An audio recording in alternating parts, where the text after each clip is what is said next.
বাড়ি খালি করে দল বেঁধে যাওয়ার প্রয়োজন দেখছি না। ওকে নিয়ে বাড়িতে থাক, আমি আপডেট জানাবো। স্বর্ণ সম্মতি জানালেও শীতল শুদ্ধর কথা তোয়াক্কা না করে আগে শুদ্ধর পাশের সিট দখল করে বসে পড়ল। ধমকে তাকে গাড়ি থেকে নামানোর আগেই শীতল জেদি সুরে বলে উঠল, গাড়িতে না নিলে রিস্কা করে যাব, তবু যাবই যাব। তর্ক করার সময় নেই দেখে কেউ আর কথা বাড়ালো না। শুদ্ধ গাড়ি স্টার্ট করে দ্রুতগতিতে চৌধুরী নিবাসের গেট পেরিয়ে বেরিয়ে গেল। অগত্যা স্বর্ণ একাই বাড়িতে থেকে গেল। আচ্ছা, সায়ন কোথায়? সে শুনেছে ঘটনাটা। সাম্যের নাকি রক্ত লাগবে। তার আর সায়নের রক্ত এক। সাম্যকে রক্ত দিতে গেলে সায়নকে প্রয়োজন। কিন্তু সেই বান্দা কোথায় এখন? বাড়ি ফিরছে না কেন এখনো? একবার কল করে দেখবে। এসব ভেবে ফোন হাতে নিয়েই দারোয়ান কাকা দৌড়ে এলো তার কাছে। হাঁপাতে হাঁপাতে বলল, আম্মা, সর্বনাশ হয়ে গেছে। কেরা জানি সায়ন বাবার পার্টি অফিস চুরচুর কইয়া লাইছে। সায়ন বাবার কারে জানি খুব পিডাইছে। স্বর্ণ বলল, কাকে মারছে? দারোয়ান বলল, মুই তারে চিনি না, তই শুনলাম ওই গোলামের পুত নাকি পার্টি অফিসে আগুন দিয়া আছিল। স্বর্ণ বলল, ও। দারোয়ান বলল, আপনি যাইবেন আম্মা? চলেন আপনারে নিয়ে যাই। স্বর্ণ বলল, না, আমি গিয়ে কি করব? দারোয়ান বলল, সায়ন বাবা মারপিট করতেছে, তাও যাইবেন না? স্বর্ণ বলল, তারা পুরুষ পুরুষ মারামারি করছে, সেখানে আমি অবলা মেয়ে গিয়ে কী করব? যাই হোক কাকা, আপনি বারবার গেট ছেড়ে বাইরে যাবেন না। আমি একা বাসায়, আর আপনিও যদি বারবার এদিক ওদিক যান তাহলে বাবার কানে গেলে ভালো কিছু হবে না।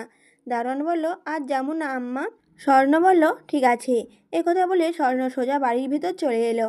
তার এমন কাঠখোট্টা জবাবে দারোয়ান কাকা অবাক হলেন না, কারণ উনি এ বাড়িতে চাকরি করেন তাও 5-7 বছর হবে। বাড়ির সবাইকে পুরোপুরি না চিনলেও মোটামুটি চিনেন, জানেন। চৌধুরী নিবাসের কতগুলো সদস্যদের ভিড়ে সবাই হাসিখুশি হলেও এই মেয়ে বরাবরই একটু অন্যরকম। অবাক করা বিষয়, ঘটনাগুলোতেও কেন জানি অবাক হয় না এই মেয়ে। যেমন ছোট ভাই অ্যাক্সিডেন্ট করেছে, তার কি উচিত না কেঁদে কেটে একসা হওয়া? যেমন শীতল হয়েছে, কিংবা সায়নের পার্টি অফিস কে বা কারা ভেঙেছে এটা নিয়ে একটু চিন্তিত হওয়ার কথা না? কিংবা সায়ন কাকে মারছে এটা শুনেও ছুটে গিয়ে দেখার কথা। কিন্তু না, সে বরাবরই মতো শান্ত।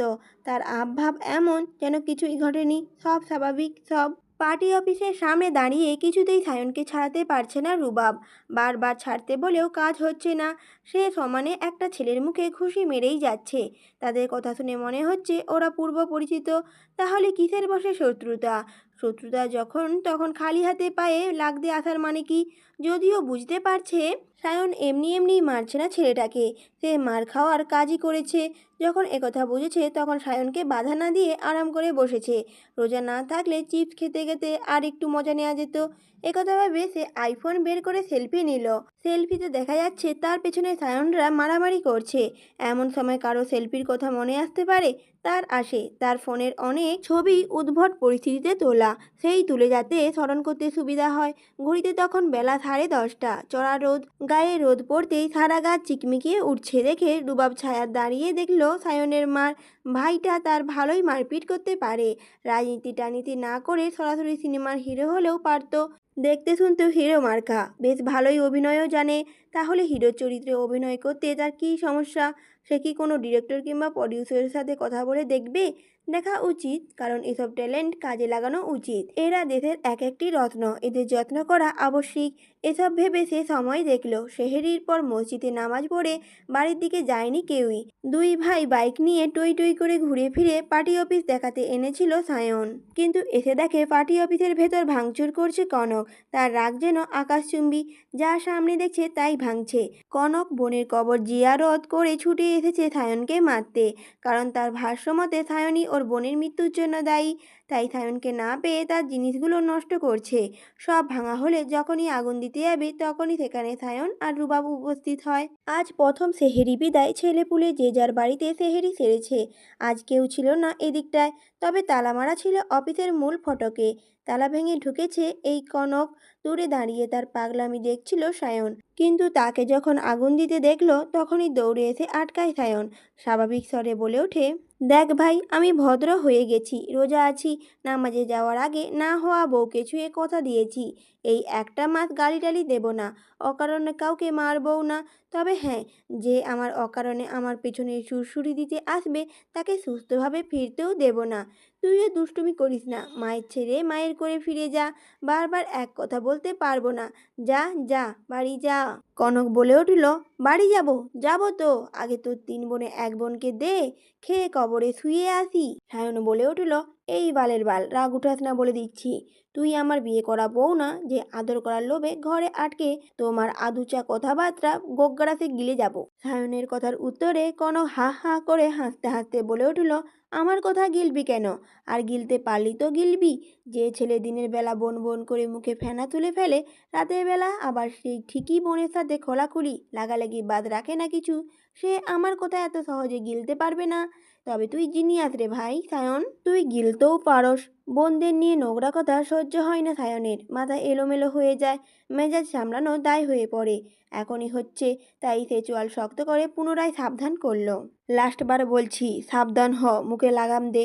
কনক যেন এবার আরও ক্ষিপ্ত হয়ে উঠল। বোনের কবরে অনবরত হাত বুলানোয় তার হাতে এখনো মাটি লেগে আছে। সেই মাটি হাতে সায়নের টি শার্টে কলা চেপে ধরে বলল, ওই, লাগাম কেন দেব? বল কেন দেব? আমার সাথে শত্রুতা, আমাকে খুন করতি, আমার বোনের দিকে কেন হাত বাড়ালি? কেন এত কষ্ট দিয়ে মারলি আমার বোনটাকে? কেন মারলি বল? আমি তো 3 বোনে কাউকে অসম্মান করেছি, বাজে টোনে কথা বলেছি? তবে তুই কেন করলি?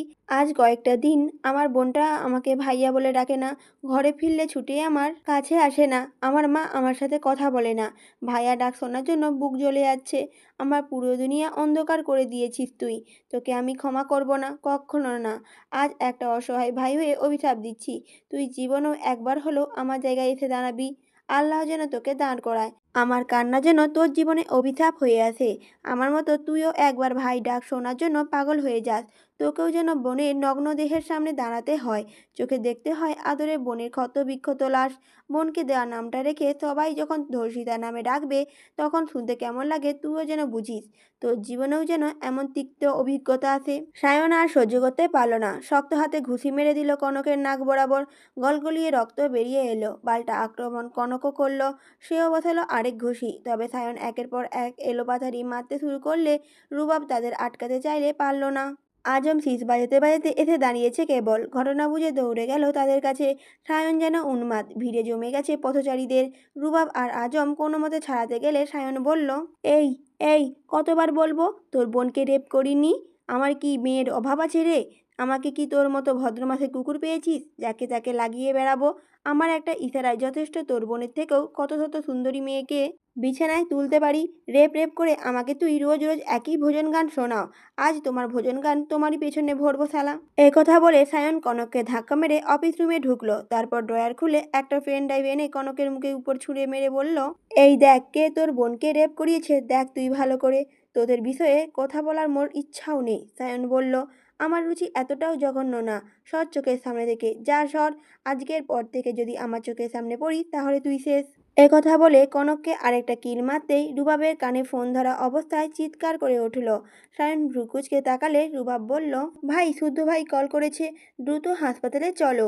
তোমার আর সাম্যের নাকি একই ব্লাড। সায়ন বলল, চলো। রুবাব বলল, জুনিয়রদের অ্যাক্সিডেন্ট হয়ে গেছে ভাই, দ্রুত চলো। এরপর সংক্ষিপ্ত আকারে পুরো ঘটনা শুনে সায়ন প্রাণপণে বাইক নিয়ে ছুটতে শুরু করলো। তাদের যেতে দেখে কনক মুখ ভর্তি রক্ত থু করে ছুঁড়ে ফেলল। তারপর হাত দিয়ে নাক মুছে মাটিতে শুয়ে বলল, মৌমাছির চাকের মতো তোর বিপদ ঘুরঘুর করছে রে সায়ন। কতদিন সামলাবি তুই? কতবার সেভ করবি বোনদের? তোর বাগানে সেরা ফুলটাকে তুলবেই ইয়াসির, দুমড়ে মুচড়ে শেষ করবেই সে। আজকাল তোর সময়টা খুব ভালো যাচ্ছে রে, তবে ভালোর পরে মন্দের আসন, তা ভুলে যাস না। আমার বিশ্বাস তোদের নাকানি চুবানি খাওয়াতে শুধু ইয়াসিরই যথেষ্ট। রেডি থাক, একে একে সব ব্যথা ফিরিয়ে দেওয়া হবে তোদের। RLRC নামের এক উন্নত মানের হাসপাতালে ওটির সামনে বসে আছে চৌধুরী নিবাসের প্রত্যেকটা সদস্য। চোখ ভর্তি জল নিয়ে চাতক পাখির ন্যায় তাকিয়ে আছে ওটির দরজার সামনে। সাম্য সৃজনের অপারেশন এখনও চলমান। গাড়ির কাঁচ ঢুকে গেছে বাচ্চা দুটোর মাথায় ও বুকে। গুরুতর আঘাত পাওয়ার সাথে সাথেই জ্ঞান হারিয়েছিল তারা। পথচারী মানুষটি সিমিনকে ভুল তথ্য জানিয়েছিল সেই রাত তেমন আঘাত পায়নি। অথচ হাসপাতালে এসে দেখা গেছে সবচেয়ে বেশি সেই আঘাতপ্রাপ্ত। অসহায় মা হয়ে যখনই বুঝেছে গাড়িটা তাদের দিকে ধেয়ে আসছে, তখনই সে বাচ্চা দুটোকে বুকে আগলে নিয়েছে।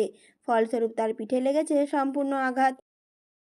ডাক্তারদের ধারণা মতে মেরুদণ্ডের হাড় ভেঙে গেছে ওনার। পরীক্ষা করা হয়েছে, রিপোর্ট পেলে জানা যাবে মোট কয়টা হাড় ভেঙেছে।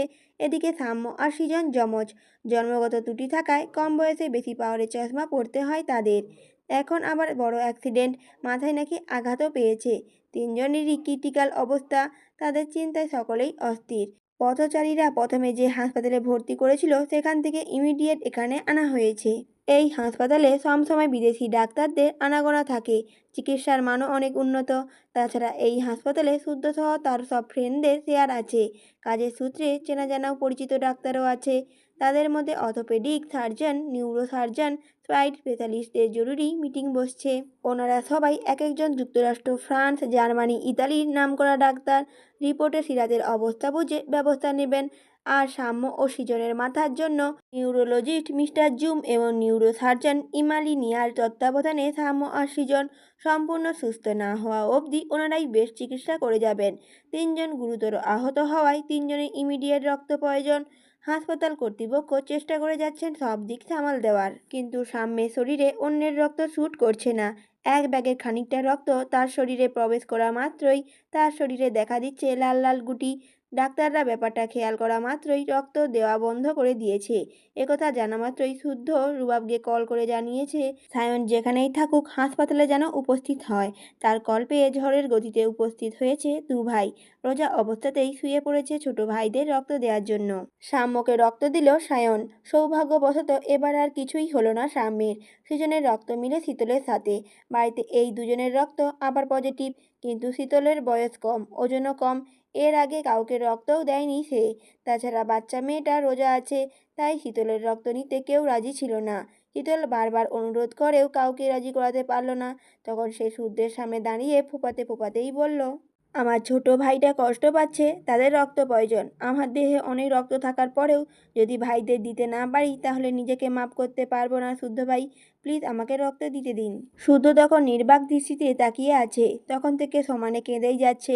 শীতলের কথা শুনে বড়রা এগিয়ে এলেন। সাওয়ান চৌধুরী চোখ মুছে শীতলের দু হাতে চুমু এঁকে ভেজা কণ্ঠে বললেন, সোনা মা আমার, তুমি নিজেও তো বাচ্চা, রক্ত দিলে তুমিও অসুস্থ হয়ে যেতে পারো, রক্ত ম্যানেজ হয়ে যাবে মা।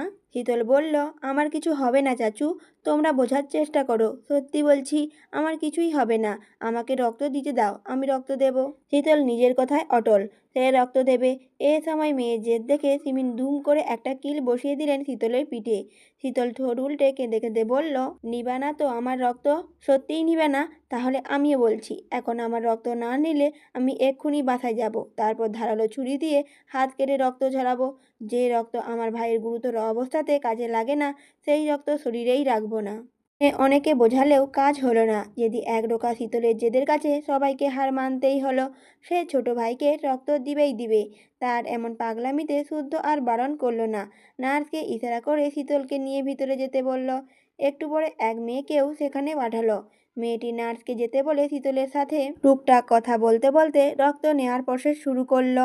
গল্পে গল্পে বোকা শীতলটা খেয়ালই করেনি শুদ্ধর ইশারায় হাফ ব্যাগেরও কম রক্ত নেওয়া হয়েছে, এবং সেটা যেন শীতলের চোখে না পড়ে তাই অন্য ব্যাগ ভর্তি রক্ত রেখে দেওয়া হয়েছে। ব্যাগ ভর্তি রক্ত দেখে শীতল ভেবেছে ওর রক্ত, তাই রক্ত দেওয়া শেষে তার মুখে হাসি ফুটেছে, কিন্তু উঠতে গিয়ে মাথা ঘুরে ওঠে, চোখে অন্ধকার দেখছে। দুর্বলতায় পড়তে গেলে শক্ত এক জোড়া হাতের মালিক তাকে আগলে ধরেছে। শীতলের মাথা ঠেকেছে এক মানবের প্রশস্ত বুকে। শীতলের চোখ বন্ধ করে আঁকড়ে ধরেছে সেই মানুষটাকে।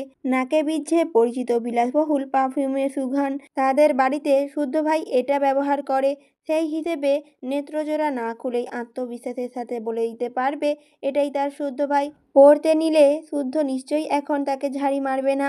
সে কথা ভেবে সেভাবে বুকে মাথা ঠেকিয়ে বিড়বিড় করে বলল, একদম ঠিক আছি শুদ্ধ ভাই, সামান্য একটুকু মাথা ঘুরছে এই যা। একথা শুনে শুদ্ধ বেশ কিছুক্ষণ সেভাবেই দাঁড়িয়ে রইল। তারপর পাশের কেবিনটা দেখিয়ে সিমিনকে বলল শীতলকে শুইয়ে দিয়ে আসতে, কিছুক্ষণ রেস্ট নিক সেখানে। শুদ্ধর কথা শুনে সিমিনও তাই করলেন। শুদ্ধের কল পেয়ে ছুটে এসেছে হাসান, কামরান, অর্ক। কিছুদিন ধরে বিশেষ কাউকে নজরদারিতে রাখতে গা ঢাকা দিয়েছিল ওরা। কাজের কাজ হয়ে গেছে এবং পাকাপোক্ত খবরও এনেছে। আজকের এই ঘটনা পরিকল্পনা মাফিক। এসব ঘটিয়েছে মাফিয়া কিং ইয়াসিক শেখ, তবে কারো কাছে সেটা প্রকাশ করলো না, নিজেদের মাঝে গোপন রাখলো।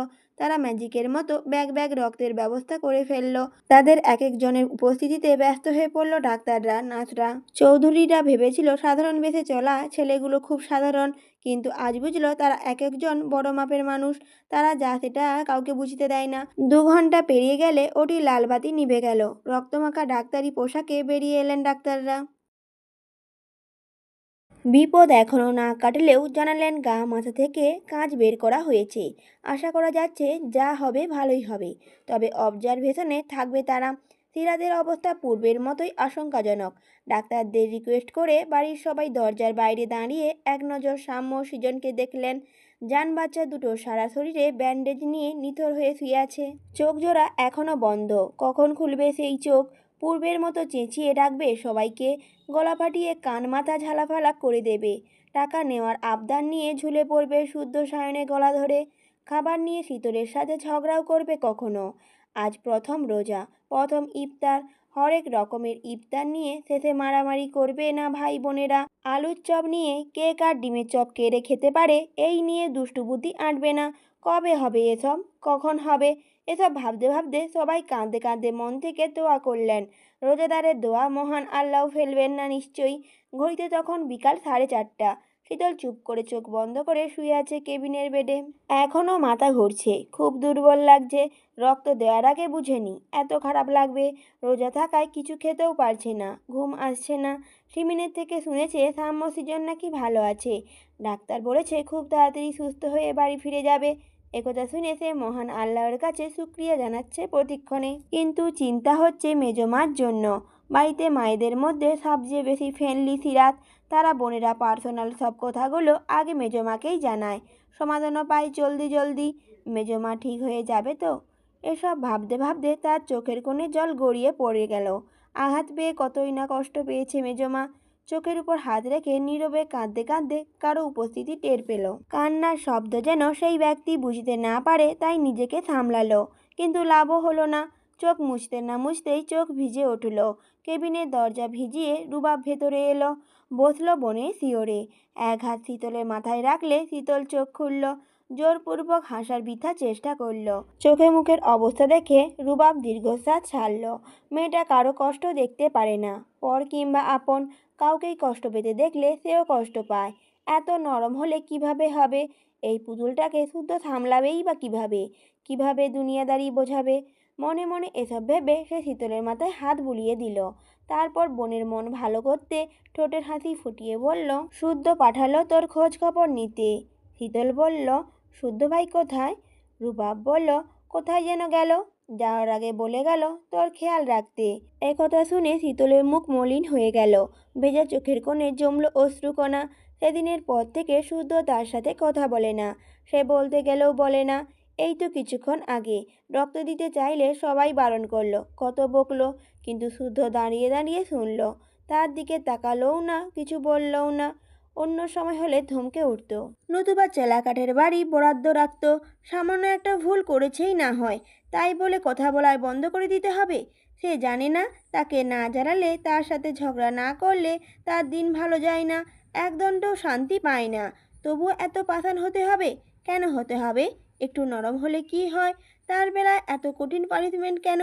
এসব ভেবে সে কান্না সামলাতে পারল না। ঠোঁট উল্টে শব্দ করে কেঁদে দিয়ে বলল, সেদিনের পর থেকে শুদ্ধ ভাই আমার সাথে কথা বলে না, ওনার রুমেও ঢুকতে দেয় না, আমাকে একবারে পর করে দিয়েছে।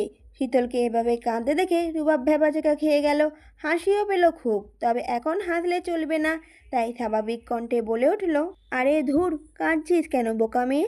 শুদ্ধ খেয়াল রাখতেই তো আর কমতি রাখছে না। জানিস কতবার দেখে গেছে তোকে? যাওয়ার আগে বারবার তোর দিকে খেয়াল রাখার কথা বলে গেছে। শীতল বলল, যে খেয়ালে পরপর অনুভব হয় সেই খেয়াল লাগবে না আমার। তুমি শুদ্ধ ভাইকে বলো আবার আগের মতো হয়ে যেতে। রুবাব বলল, সেটা আর হবে না রে পাগলি। শীতল বলল, কেন হবে না? রুবাব বলল, ঘুমন্ত সিংহকে খুঁচিয়েছিস তুই, অথচ তার হিংস্র থাবা হজম করবি না। শীতল বলল, শুদ্ধ ভাই ঘুমন্ত সিংহ? কী সব বলছো ভাইয়া? কিছুই তো বুঝতে পারছি না।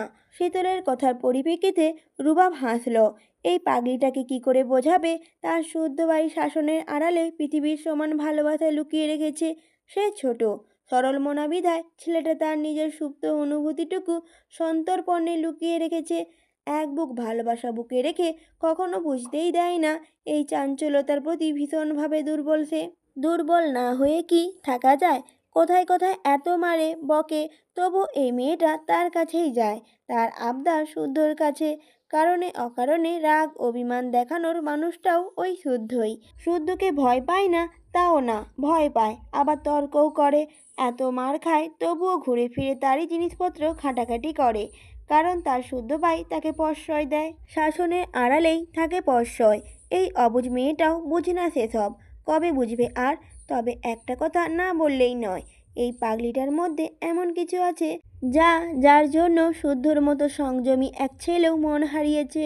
শীতল নিজের অজান্তে তার মন প্রাণে প্রেম পুষ্প ফুটিয়েছে, তবে সে এখনও সন্দিহান এই ছেলে আদৌ কখনো নিজের মুখে ভালোবাসার কথা প্রকাশ করবে কিনা সন্দেহ। শীতলের সৌভাগ্য হবে কিনা শুদ্ধর মুখে ম্যাজিক্যাল শব্দ শোনার। মনে মনে এসব ভেবে রুবাবকে হাসতে দেখে শীতল মুখ ঘুরিয়ে নিল। সে কষ্ট পাচ্ছে, অথচ রুবাব ভাই হাসছে। সব ভাইগুলো কেমন যেন হয়ে যাচ্ছে, কেউ তাকে ভালোবাসে না, সবাই কষ্ট দেয়। শীতলকে মুখ ঘোরাতে দেখে রুবাব বোনের মুখটা ওর দিকে ঘুরিয়ে নিয়ে বলল, নির্দিষ্ট একটা সময়ে সবার জীবনে প্রেম আসে, সেই প্রেম ধরা দেয় বসন্ত রূপে। রঙিন কিছু স্বপ্ন লুটেপুটি খায় নিদারুণ প্রেমানুভূতিতে। তবে এই বসন্তের কারণে বারণে রয়েছে ভিন্নতা, মিশে রয়েছে মুগ্ধতা ও দগ্ধতা। এই বসন্ত ফাগুনের আগুনের ন্যায়, সেই আগুন নিজেকে যেমন পোড়ায়, সেই সাথে অন্যকেও পোড়ায়। রুবাবের কথায় আগামাথা কিছুই বুঝল না শীতল, শুধু ড্যাব ড্যাব করে তাকিয়ে রইল। রুবাবও বুঝল শীতল কিছুই বুঝেনি, তাই কথা না বাড়িয়ে বুদ্ধি খাটিয়ে অন্য প্রসঙ্গ তুলল। সেই মুহূর্তে দরজা খুলে হন্তদন্ত হয়ে শখ ছুটে এলো, কেঁদে ফেলল মুখে হাত চেপে। এসবের কিছুই জানতো না সে। ফোন বন্ধ রেখে ল্যাবে কাজ করছিল, পরীক্ষাও ছিল। বিকেলে বাড়িতে ফিরে স্বর্ণের থেকে সব শুনে তৎক্ষণিই ছুটে এসেছে। স্বর্ণ আসছিল, হঠাৎ মাঝপথে কী কাজ পড়েছে বিদায় বাড়ির দিকে ফিরে গেছে। শখ শীতলের মাথায় হাত বুলাতে বুলাতে দু বোন নীরবে কাঁদল। তখন রুবাব ওদের ধমকে থামালো, দুজনকে চোখ মুখে পানি দিয়ে আসতে বলে উঠে দাঁড়ালো। ইফতারের সময় এসেছে, বাড়ির সবাই রোজা আছে। এত এত টেনশনে ভুলেই গিয়েছিল সবাই। তাই ইফতারের ব্যবস্থা করতে দ্রুত পায়ে কেবিনের বাইরে যেতে হাসপাতালের ম্যানেজার এসে জানালো সবার জন্য ইফতারের আয়োজন করা হয়েছে। ইফতার গ্রহণ করলে খুবই খুশি হতাম। সবাই এটাও বুঝলো শুদ্ধের কারণে স্পেশালভাবে সেবা পাচ্ছেন ওনারা। এদিকে শুদ্ধ, সায়ন, অর্ক, হাসান, কামরান কেউ নেই, আপাতত বাড়ির কয়েকজনই আছে হাসপাতালে। সেই মুহূর্তে শুদ্ধ জানালো হাসপাতালে ইফতারে সেরে নিতে এবং ইফতারের পর শীতলকে বাড়ি পাঠিয়ে দিতে। অন্যদিকে ইয়াসির বলল, অবলা গরুর গায়ে নাম্বার বসাতে চামড়া পুড়িয়ে দেওয়া হয়, যাতে সেই নাম্বার কোনোভাবেই না ওঠে। তেমনি তোমার শরীরে আমি আমার নাম সেভাবেই খোদাই করব শীতল রানী, যেন আমার নামটা তোমার শরীরে জলজল করে। সেই নামের উপর আমি চুমু খাবো, চুমুতে চুমুতে ভিজিয়ে দেব তোমার নরম কায়া, শিহরিত হবে তোমার সর্বাঙ্গ। আহা, সেদিনের অপেক্ষায়। কথা বলে ইয়াসির ল্যাপটপের দিকে তাকিয়ে হো হো করে হেসে উঠল। ল্যাপটপে জলজল করছে শীতলের হাস্যোজ্জ্বল ছবি। মেয়েটাকে দেখলেই খুব করে ছুঁতে ইচ্ছে করে। এত আদুরে কেন মেয়েটা? পবিত্র একটা ভাব রয়েছে সর্বাঙ্গে। আচ্ছা, মোমের মতো ফর্সা ত্বকে তার কঠোর স্পর্শ নিতে পারবে তো? সহ্য করতে পারবে শীতল রানী? নাকি অসহ্য হয়ে আজ ভাইয়ের রক্ত দেখে যেভাবে কেঁদেছে সেভাবে কাঁদবে? কাঁদলে কাঁদুক না, কিছু কিছু ক্ষেত্রে কাঁদা ভালো। একা একা বিড়বিড় করে সে রেড ওয়াইনের বোতল থেকে ঢকঢক করে ওয়াইন গিলল। বাম পা থেকে ঝরঝর করে রক্ত ঝরছে। এ আর নতুন কি, এসবে অভ্যস্ত সে। তবে আশ্চর্যের ব্যাপার, তাকে শ্যুট করেছে একটি মেয়ে। মুখ ছিল কালো কাপড়ে বাঁধা, অদ্ভুত সুন্দর দুটো চোখ, হাতের নিশানা অবাক করার মতো। কে সে? সে কেন তার উপর হামলা করলো? তাকে তো কখনো দেখেনি, চেনেও না। তবে এক পলক দেখে মনে হয়েছে যেন অগ্নিকন্যা। তখন পালাতে গিয়ে গাছের কাঁটায় আঁচড় লেগেছে বুকে, গালে, গলায়। মেয়েটার পরে ঘন্টা খানেকের ব্যবধানে আরও দুবার আক্রমণ হওয়ায় বুঝতে বাকি নেই স্বয়ং শুদ্ধ এসেছিল এখানে। তবে ভীষণ মজাও পেল শুদ্ধ সব জেনে যাওয়ায়। প্রথমে আদুরের বোন কিডন্যাপ, তারপর ছোট ভাইদের গুরুতর অ্যাক্সিডেন্ট। আহারে, এখন সে যে খেপা থারের রূপ ধরবে একথা ভালো করে জানে। আচ্ছা, ছানা দুটোকে একবারে মেরে দিলে কেমন হয়? মারলে শুদ্ধ সায়ন কতটা তড়পাবে। ধুর, ওদের কথা ভাবলে নেশা জমবে না। সেসব কথা আপাতত বাদ বলে চোখ বন্ধ করে হেলান দিয়ে বসলেও পুনরায় তার মাথায় ঘুরপাক খেতে লাগলো সাহসী মেয়েটার কথা। মেয়েটাকে, আচ্ছা চৌধুরী বাড়িতে এমন কোনো মেয়ে আছে নাকি যার নিশানা এত নিখুঁত, এত চমৎকার? একথা ভেবে সে উঠে বসলো। ঠোঁটে চিমটি কাটতে কাটতে ভাবতে লাগলো ঘন্টা চারেক আগের ঘটে যাওয়া ঘটনা। রাত তখন 2:30, অমাবস্যার রাত বিদায়, ঘুটঘুটে অন্ধকার চারিপাশ। এমন সময় চন্দ্রবিন্দু নিকেতন নামে ভাঙা বাড়ির সামনে দাঁড়িয়ে আছে এক মানবী। বয়স আন্দাজ করা না গেলেও ধারণা মতে উচ্চতা 5 ফিট 5, পরনে ব্ল্যাক জিন্সের সঙ্গে লেডিস লেদার জ্যাকেট, মাথায় হেলমেট।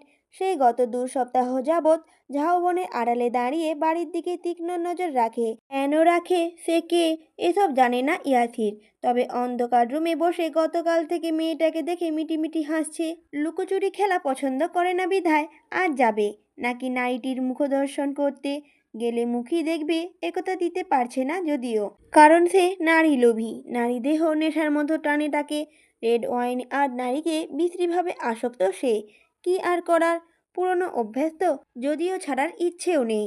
মনে মনে একথা ভাবতে ভাবতে সে ভাঙা বাড়ির পেছনে দরজা দিয়ে বের হলো। নিঃশব্দে চলাফেরা করার পারদর্শী সে, কিন্তু গিয়ে দূরে থেকে খেয়াল করলো মেয়েটি সেখানে নেই। পালিয়ে গেল নাকি? আশেপাশে কেউ নেই। কাউকে না দেখে ইয়াসির শীষ বাজালো। মুহূর্তেই তার মতো করে আরেকটা শীষ বাজলো। অবাক হলো ইয়াসির, ওই মেয়েটা নাকি শীষ বাজাতেও পারে? বাহ, দারুণ তো। তা আর কি কি পারে সে? তবে শত্রুকে দুর্বলভাবে নেওয়ার বোকা সে নয়। তার প্যান্টের পকেট থেকে পিস্তল বের করে হাতে নিতেই একটা গুলি চলে গেল তার কানের পাশ দিয়ে। নিশানা দেখে হাসল সে। এর সাথে খেলাটা খুব জমবে মনে হচ্ছে। তবে খুকির বুকে পাটা আছে বলতেই হয়। ইস, তাকে এক নজর দেখার মনটা আকুপাকু করছে। কথা ভেবে পা বাড়াতেই জঙ্গলের শুকনো গাছে দাউ দাউ করে আগুন জ্বলে উঠল। আগুনের আলোয় দেখা গেল কালো কাপড়ে মুখ বাঁধা এক নারীর মুখ। উহ, উহ, দারুণ দুটো চোখ। চোখে যেন অগ্নিবর্ষণ হচ্ছে। ইয়াসির তাকে আপস মস্তক দেখে জিহ্বা দিয়ে ঠোঁট ভিজিয়ে একটি বাক্যই উচ্চারণ করল, অগ্নিকন্যা। তবে এই শব্দ উচ্চারণ করার আগেই মেয়েটি শ্যুট করে বসলো তার বুক বরাবর। শুদ্ধ সায়নকে বাড়িতে পাঠিয়ে পুনরায় এসেছে হাসপাতালে। যা লাগবে হাসপাতাল থেকে ব্যবস্থা করা হবে। সারাদিন রোজা থেকে দৌড়াদৌড়ি করে প্রায় সবাই ক্লান্ত। তাছাড়া মেডিসিনের প্রভাবে পেশেন্টরা ঘুমাচ্ছে। এখানে আপাতত সবাই না থাকলেও চলবে। রুবাবকে বলেছিল বাকিদের বাড়িতে পাঠিয়ে দিতে। বাকি রাত সে থাকবে হাসপাতালে। রুবাব ওর কথা মতো তাই করেছে এবং শুদ্ধকে কলে জানিয়েছেও সেটা। কিন্তু শুদ্ধ এসে দেখে রুবাবের কাঁধে মাথা রেখে শীতল ঘুমাচ্ছে। ওকে দেখে রুবাব ইশারা করলো কথা না বলতে, কারণ সে কেবলই ঘুমিয়েছে মেয়েটা। শুদ্ধর বিরক্ত মুখে তাকিয়ে বিড়বিড় করতে করতে চলে গেল নার্সদের সাথে কথা বলতে। আর কোনো সমস্যা হয়েছে কিনা জানা দরকার। না, তেমন কোনো সমস্যা হয়নি দেখে ফিরে এলো আইসিইউ এর সামনে। তারপর ধীর কণ্ঠে রুবাবকে বলল, তুই বাড়ি চলে যা। রুবাব বলল, কিন্তু শীতল। শুদ্ধ বলল, ওটা তো ঘুমালে মরা গরু, এভাবে কেউ ঘুমায়? ঘাড় ব্যথা করবে না? দাঁড়া, ওকে কেবিনে শুয়ে দিয়ে আসি। আমার একটা কথা যদি শোনে বেয়াদবটা, মাঝে মাঝে ইচ্ছে করে থাপ্পড়ে দাঁত ফেলে দিতে। রুবাব বলল, থাক, বকিস না। শুদ্ধ বলল, না, বকবো না, কোলে তুলে নাচবো। একথা বলতে বলতে শুদ্ধ রুবাবের কাঁধ থেকে শীতলের মাথা নিজের বুকের কাছে নিল। এরপর ধীরে সুস্থে শীতলকে কোলে তুলে হাঁটা ধরল কেবিনের দিকে। রুবাব ঠোঁট কামড়ে মৃদু হাসল। ভালো নাকি বাসে না, আবার যত্নের কমতিও রাখে না। শীতলকে ঠিকঠাকভাবে শুইয়ে দিয়ে এসে রুবাবকে চলে যেতে বলল। এদিকে সেহেরির সময়ও হয়ে এসেছে। রুবাব ওদেরকে সাবধানে থাকতে বলে রওনা হলো বাড়ির পথে। শুদ্ধ কেবিনে ফিরে পাশে ফাঁকা বেডে শরীর এলিয়ে দিল। কি ভেবে যেন ঘাড় কাত করে তাকালো ঘুমন্ত শীতলের দিকে। এই বোকা রানীটা জানে তার জন্য কত কি ঘটেছে। এমনকি সে এত রাতে কোথা থেকে ফিরল, কার সাথে দেখা করতে গিয়েছিল, কিছু জানে না। হয়তো জানবেও না, কারণ বর্তমানে তার তীর সীমানায় আছে কঠোর নজরদারি, সতর্কতা। না রেখেও উপায় ছিল না, কারণ ঘোর বিপদ যে দোরগোড়ায়। এসব ভেবে সে নিঃশব্দে উঠে বসল। রক্ত নেওয়ার সময় যেখানে সূঁচ ফুটানো হয়েছিল সেখানে লাল হয়ে আছে। মেয়েটার শরীর এত নাজুক, আলতো স্পর্শে লাল হয়ে যায়। সে হাত থেকে নজর সরিয়ে তাকালো ওই মুখের আদুলের দিকে। এই আদুল পুতুলটাকে ভালোবাসার কারণ জানি না, তবে ছোট থেকে কেন জানি মনে হতো এই জীবন্ত পুতুলটা শুধু তারই রুমে শোভা বাড়াবে। তারই হবে, হতেই হবে, কারণ পুতুলের জন্য তার বুকটাই হবে নিরাপদ আবাসস্থল। একথা ভেবে সে উঠে দাঁড়ালো। বোতল থেকে পানি খেয়ে পুনরায় শুতে সায়নের থেকে মেসেজ এলো, সিস ওকে। মেসেজ দেখে স্বস্তির শ্বাস ছাড়লেও বুকের দাবানল যেন তখনও জ্যান্ত, এবং এটাও অবগত এই দাবানল এত সহজে থামার নয়। মনে মনে এসব ভেবে ঘুম আসবে না জেনেও চোখ জোড়া বন্ধ করে নিল, কারণ তার পাশের বেডে থাকা ঘুমকুমারী চোখের পাতা পিটপিট করছে। এতক্ষণ সে অভিনয় করেছিল, বুঝতে বাকি রইল না দিনকে দিন এত ফন্দিবাজ হচ্ছে মেয়েটা। তবে এই মুহূর্তে পাজিটার বাচলতার হাত থেকে বাঁচতে তাকেও ঘুমানোর নাটক অভিনয় করতে হবে। সত্যি সত্যি শুদ্ধ চোখের পাতা বন্ধ করতেই শীতল চোখ খুলে তাকালো। কিছুক্ষণ ড্যাব ড্যাব করে তাকিয়ে তাকিয়ে দেখলো ঘুমন্ত শুদ্ধকে। বালিশ ছাড়াই ঘুমাচ্ছে মানুষটা। সে উঠতে গেলে হতচ্ছাড়া বেড শব্দ করে উঠতেই চোখ বড় বড় হয়ে গেল। যখন দেখলো শুদ্ধর ঘুম ভাঙেনি তখন হাঁপ ছেড়ে বাজলো যেন। অতপর সে বেড থেকে নেমে কেবিনের বাইরে গেল। তাকে যেতে দেখে শুধু ভ্রু কুঁচকে মাথা উঠিয়ে তাকালো।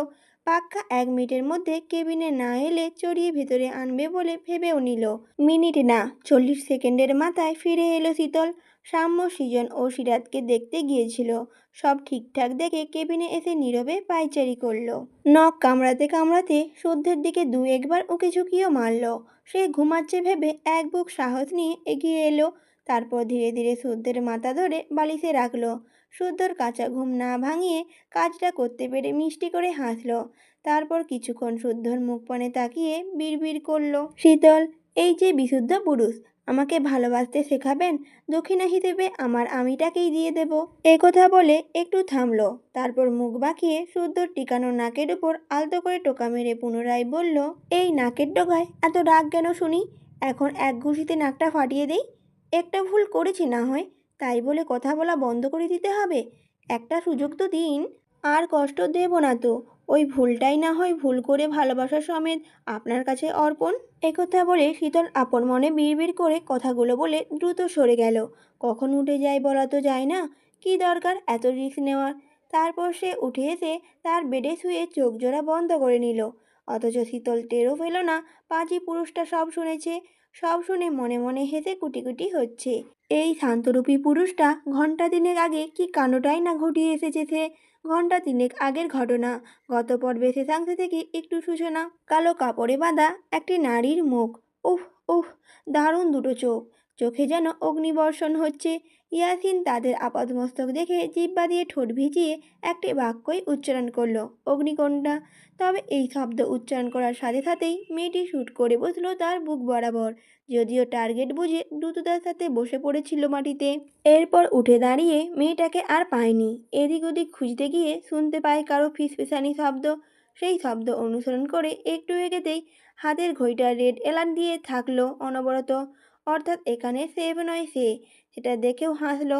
ছোট থেকে বড় হয়েছে রিস্ক নিতে নিতে। জীবন নিয়ে বাজি ধরতে তার ভালোই লাগে। মোদ্দা কথা, মাফিয়া কিং তো এমনি এমনি হয়নি। সামান্য একটা রেড অ্যালার্নে যদি পিছিয়ে যায় তাহলে কি ভালো দেখায়? না, মোটেও না। তাছাড়া কাপুসরা পালায়। একথা ভেবে সে ক্রুদ্ধ হেসে পেছনে সরতেই কারো উপস্থিতি টের পেল। চট করে পেছনে ঘুরে পিস্তল তাক করতেই দূর হতে জ্বলন্ত অগ্নিশিখা ধীরে ধীরে স্পষ্ট হলো শুদ্ধের শক্তপোক্ত শরীর অবয়ব। তার থেকে 5 হাত দূরত্বে দারুণ এক ভঙ্গিমায় দাঁড়িয়ে আছে ছেলেটি। তীক্ষ্ণ চাহনিতে তাকিয়ে আছে তারই দিকে। ছেলে হয়ে যে বলতে বাধ্য। এই সায়েন্টিস্টের অ্যাটিটিউডের হাই লেভেলে তার পার্সোনালিটির পরিচয় দেয়। বডি ফিটনেস দেখতে যেমন তেমনই ধারালো তার ধূর্ততা। নয়তো এত তাড়াতাড়ি তাদের মুখোমুখি হওয়ার কথা না। শুদ্ধ আজ সরাসরি দেখলো মাফিয়া কিংয়ের সুদর্শন রূপ। ইয়াসিরের নীলাভ চোখ আর ফেস বলে দিচ্ছে দেশি বিদেশি মিলিয়েই তার মুখায়ব। অদ্ভুত রকমের সুন্দর দুটি চোখ। ডান চোখের পাশটায় কাটা দাগ। নিখুঁত শারীরিক গঠন এবং গায়ের রং ফর্সা। বয়সটা সম্ভবত 35 থেকে 38-এর কাছাকাছি। এই হচ্ছে মাফিয়া কিং ইয়াসিন খান। এতদিন ছবি কিংবা ভিডিওতে দেখার পর শুদ্ধকে সামনাসামনি দেখে ফিজেল হাসলো ইয়াসির। শুদ্ধকে এখানে দেখে কিছুটা অবাকই হয়েছে। তবে বিস্ময় ভাবটা চট করে লুকিয়েও ফেলল। শত্রুকে দুর্বল দেখাতে নেই। দুজন মুখোমুখি দাঁড়িয়ে আছে। হাইট প্রায় সমানে সমান। কারো মুখে কোনো রা নেই। তবে চার চোখের ভয়াল শিকারী চাহনি। সেই চাহনিতে যেন ধ্বংস অনিবার্য। তাদের দেখে মনে হচ্ছে একজন ভয়ঙ্কর হারপিয়া তো আরেকজন আকুইলা ক্রিয়াসেস্টোস। দুজন শক্তিশালী শিকারী। শুদ্ধ ইয়াসিরের দিকে তাকিয়ে একটা কাঠের গুঁড়ির উপর পা তুলে বসলো রাজকীয়ভাবে। বসার ভঙ্গিমাও ছিল চমৎকার। তার দৃষ্টি নিবদ্ধ এখনো ইয়াসিরের দিকে। তাকে বসতে দেখে ইয়াসিরও বুঝে নিল কিছু বলতে যায় শুদ্ধ, কি বলে শোনা দরকার। তাই সেও এক পায়ের উপর পা তুলে বসলো মোড়া গাছের গুঁড়ির উপর। তারপর হাতে থাকা পিস্তল দিয়ে ঘাড়ে কাজটা চুলকাতে চুলকাতে বলল, ইয়াসির, ঘুরিয়ে পেঁচিয়ে কথা বলতে পারি না আমি, কাজের কথায় আসা যাক। শুদ্ধ বলল, আসা যাক। ইয়াসির বলল, FGSL নামে যে ফর্মুলা তৈরি করেছিস ওটা আমার চাই। ফর্মুলার কথা শুনে শুদ্ধ অদ্ভুত কায়দায় এক ভ্রু বাঁকিয়ে বলল, তারপর? ইয়াসির বলল, ওটা আমার লাগবে। শুদ্ধ বলল, এইটুকুই? ইয়াসির বলল, এইটুকুই যে নয় সেটা বুঝতে এখনো বাকি আছে নাকি চৌধুরী? যখন আমার মুখেই শুনতে চাচ্ছিস তখন বলছি শোন, তোর বাড়ির সবচেয়ে আদুলে ফুলটা আমার চাই। চাই মানে চাই, চাই চাই। ফুল দে, পাক্কা প্রমিস। দেশ ছেড়ে চলে যাব, আর জ্বালাবো না তোদের। খুব যত্নে রাখবো ফুলটি। দিয়ে দে ভাই। শুদ্ধ বলল, ফুলে যেমন সৌরভ আছে তেমনি কাঁটাও আছে, সেটা জানিস নিশ্চয়ই। ইয়াসির বলল, সেই কাঁটা কে? নিশ্চয়ই তুই বুঝি? শুদ্ধ বলল, ধরে নে তাই। একথা শুনে ইয়াসির হো হো করে হেসে উঠল, কিন্তু হাসতে হাসতে কোথা থেকে একটা গুলি এসে বিঁধল তার বাম পায়ে। গুলি ক্যাত করে গেঁথে গেছে মাংসে। গুলি এলো কোথা থেকে, কে করলো? ইয়াসির উত্তেজিত হলো না, সেভাবেই বসে রইল। শুদ্ধ ফিচেল হাসল, তারপর কণ্ঠে অবাগতা কঠোরতা ঠেলে জোর গলায় বলল, ওটা আমার সঞ্জীবনী ফুল।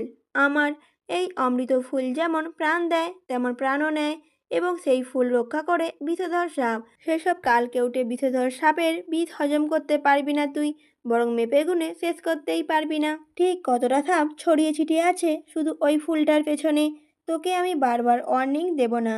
ধরে নে এটাই ফার্স্ট অ্যান্ড এটাই লাস্ট চান্স।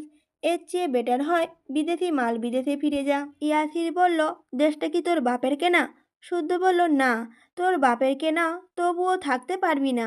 শুদ্ধের কথা শুনে ইয়াসির বিজ্ঞের মতো মাথা নাড়ালো। তারপর আজাইরা পেঁচাল বাদ দিয়ে বলল, কোথায় যেন শুনেছিলাম অন্যের জিনিস কেড়ে নেওয়ার মজা অমৃত সমান, অভিজ্ঞতাও আছে নাকি? শুদ্ধ বলল, না, ওসব ছোট লোকই কারবার। ছোট লোকেদের মাঝে এসব দেখা যায়। আমরা হলাম চৌধুরী, আমাদের সঙ্গে সেসব যায় না। তবে তোর সঙ্গে কিন্তু খুব যায়। একের পর এক অপমানিত কথা শুনে ইয়াসিরের মুখ থমথমে হলো। ইচ্ছে করলো এখনই একটা বুলেট শুদ্ধর বুকে গেঁথে দিতে, কিন্তু তাতে খেলা শেষ হয়ে যাবে। এত সহজে জিতে গেলে খেলার মজা আসে না। তাই সে গা ঝাড়া দিয়ে আশেপাশে তাকাতে তাকাতে বলল, বাংলার আকাশে বাতাসে প্রেম প্রেম গন্ধে ছড়াছড়ি। প্রেমের নেশালু সুগন্ধে আমার লোভী মনটাও যেন এবার শীতল হতে চাইছে। শীতলের শীতলতা সর্বাঙ্গে মাখতে ইচ্ছে করছে। শুদ্ধ তখন বলে উঠল, লোভে পাপ আর পাপে কাফন ছাড়াই 3.5 হাত মাটির কবর। ইয়াসির বলল, চ্যালেঞ্জ করছিস? শুদ্ধ বলল, চ্যালেঞ্জ গ্রহণ করতেও তো যোগ্যতা লাগে, এই যোগ্যতা আছে নাকি তোর? ইয়াসির বলল, সোয়াইব শুদ্ধ, মুখ সামলে। হাত ফসকে গেলে শেষ নিঃশ্বাস এখানেই ছাড়তে হবে। শুদ্ধ বলল, সরি, বিন্দুমাত্র ভয় পেলাম না, এবার অন্য কিছু ট্রাই করে দেখি। শুদ্ধর কণ্ঠে ব্যঙ্গাতুর সুর স্পষ্ট। শীতলের কিডন্যাপিংয়ের পর থেকেই শুদ্ধর কাজ ছিল পাতাল করে হলেও ইয়াসিরকে খুঁজে বের করা। সে তাই করেছে। মাঝের দিনগুলোতে স্থির হতে পারেনি, শান্তিতে একদণ্ড ঘুমাতেও পারেনি। বারবার মনে হয়েছে চৌধুরী বাড়ির মেয়েদের দিকে হাত বাড়িয়েছে কেউ। এত বড় কলিজা, এত দুঃসাহস, সেই ব্যক্তিকে তার মুখোমুখি চাই। পাওয়ার পর কি করবে ওটা পরের হিসাব, তবে চায় সে কথাই নয় বরং কাজে বিশ্বাসী। গোপনে সারা ওর মুদ্রদোষও বটে। ঠিক এই স্বভাবের কারণে গোপনে ইয়াসিরকে খুঁজে বের করে ফেলেছে সে।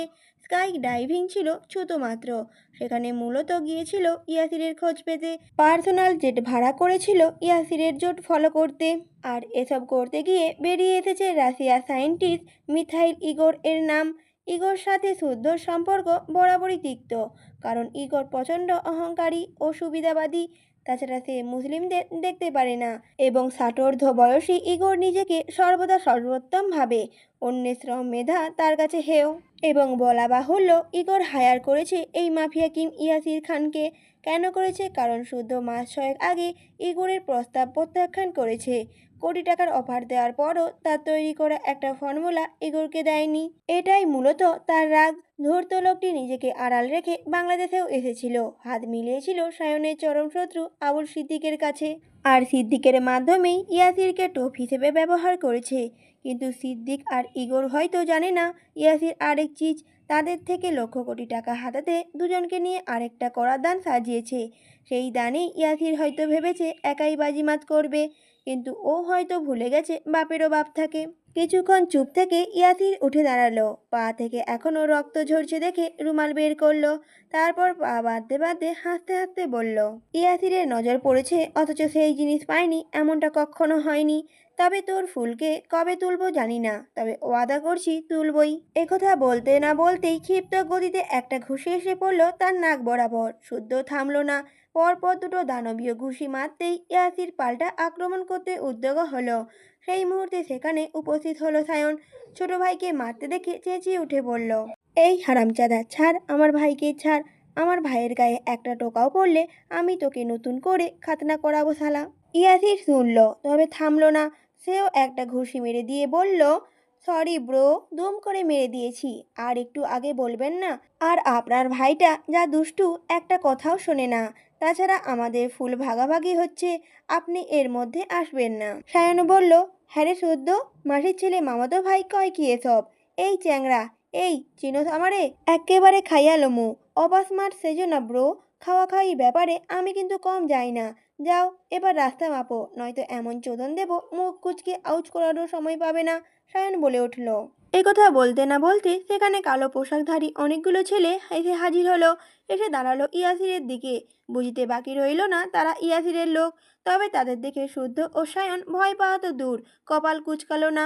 ছেলেগুলো শুদ্ধ ও সায়নের দিকে এগোতেই পরপর একসাথে 5টা অদৃশ্য গুলি এসে বিঁধল ফাঁকা মাটিতে। ভয়ে পিছিয়ে গেল তারা। বুঝল কেউ আড়ালে আছে। তবে ইয়াসিরের ইশারায় ছেলেদের পিছিয়ে যাওয়ার আদেশ দিয়ে বলল, শ্বশুরবাড়ির লোকদের অসম্মান করতে নেই, বউ গোস্তা করবে, পিস্তল নামা। শীতলকে বউ বলায় রাগে শুদ্ধর মাথা চিরচির করে উঠল। সে চিবিয়ে চিবিয়ে বলল, সময় ভিক্ষা দিলাম, কলিজার হেফাজত কর, নয়তো তোর কলিজাখানা ইঞ্চি ইঞ্চি করে কাটার দায়িত্ব নেব এবার। আই সোয়ার, জাস্ট ইঞ্চি ইঞ্চি। এর পরপরই সেখানে গোলাগুলি শুরু হলো। কে মরল আর কে বাঁচল দেখার সময় নেই তাদের। ইয়াসিরকে আহত করে ফিরে আসে দুই ভাই। এরপর 12তলা বিল্ডিংয়ে ছাদে বসে কিছু ব্যাপারে আলোচনা করে। কথার মাঝখানে সায়ন হঠাৎ থেমে যায়। তারপর থেমে থেমে বলে ওঠে, আমার মনে হয় শীতলের হাতে পিস্তল তুলে দেওয়ার সময় এসে গেছে। সায়নের কথা শুনে ছাদের রেলিংয়ের উপর 2 পা ঝুলিয়ে বসল শুদ্ধ। এখান থেকে পড়লেই কেল্লা ফতে। অমাবস্যার রাত হলেও বাতাস বইছে, বাতাসে উড়ছে মাথার চুল। ভাইয়ের দেখা দেখি বসল সায়নও। দুজনের হাতে বিয়ারের বোতল।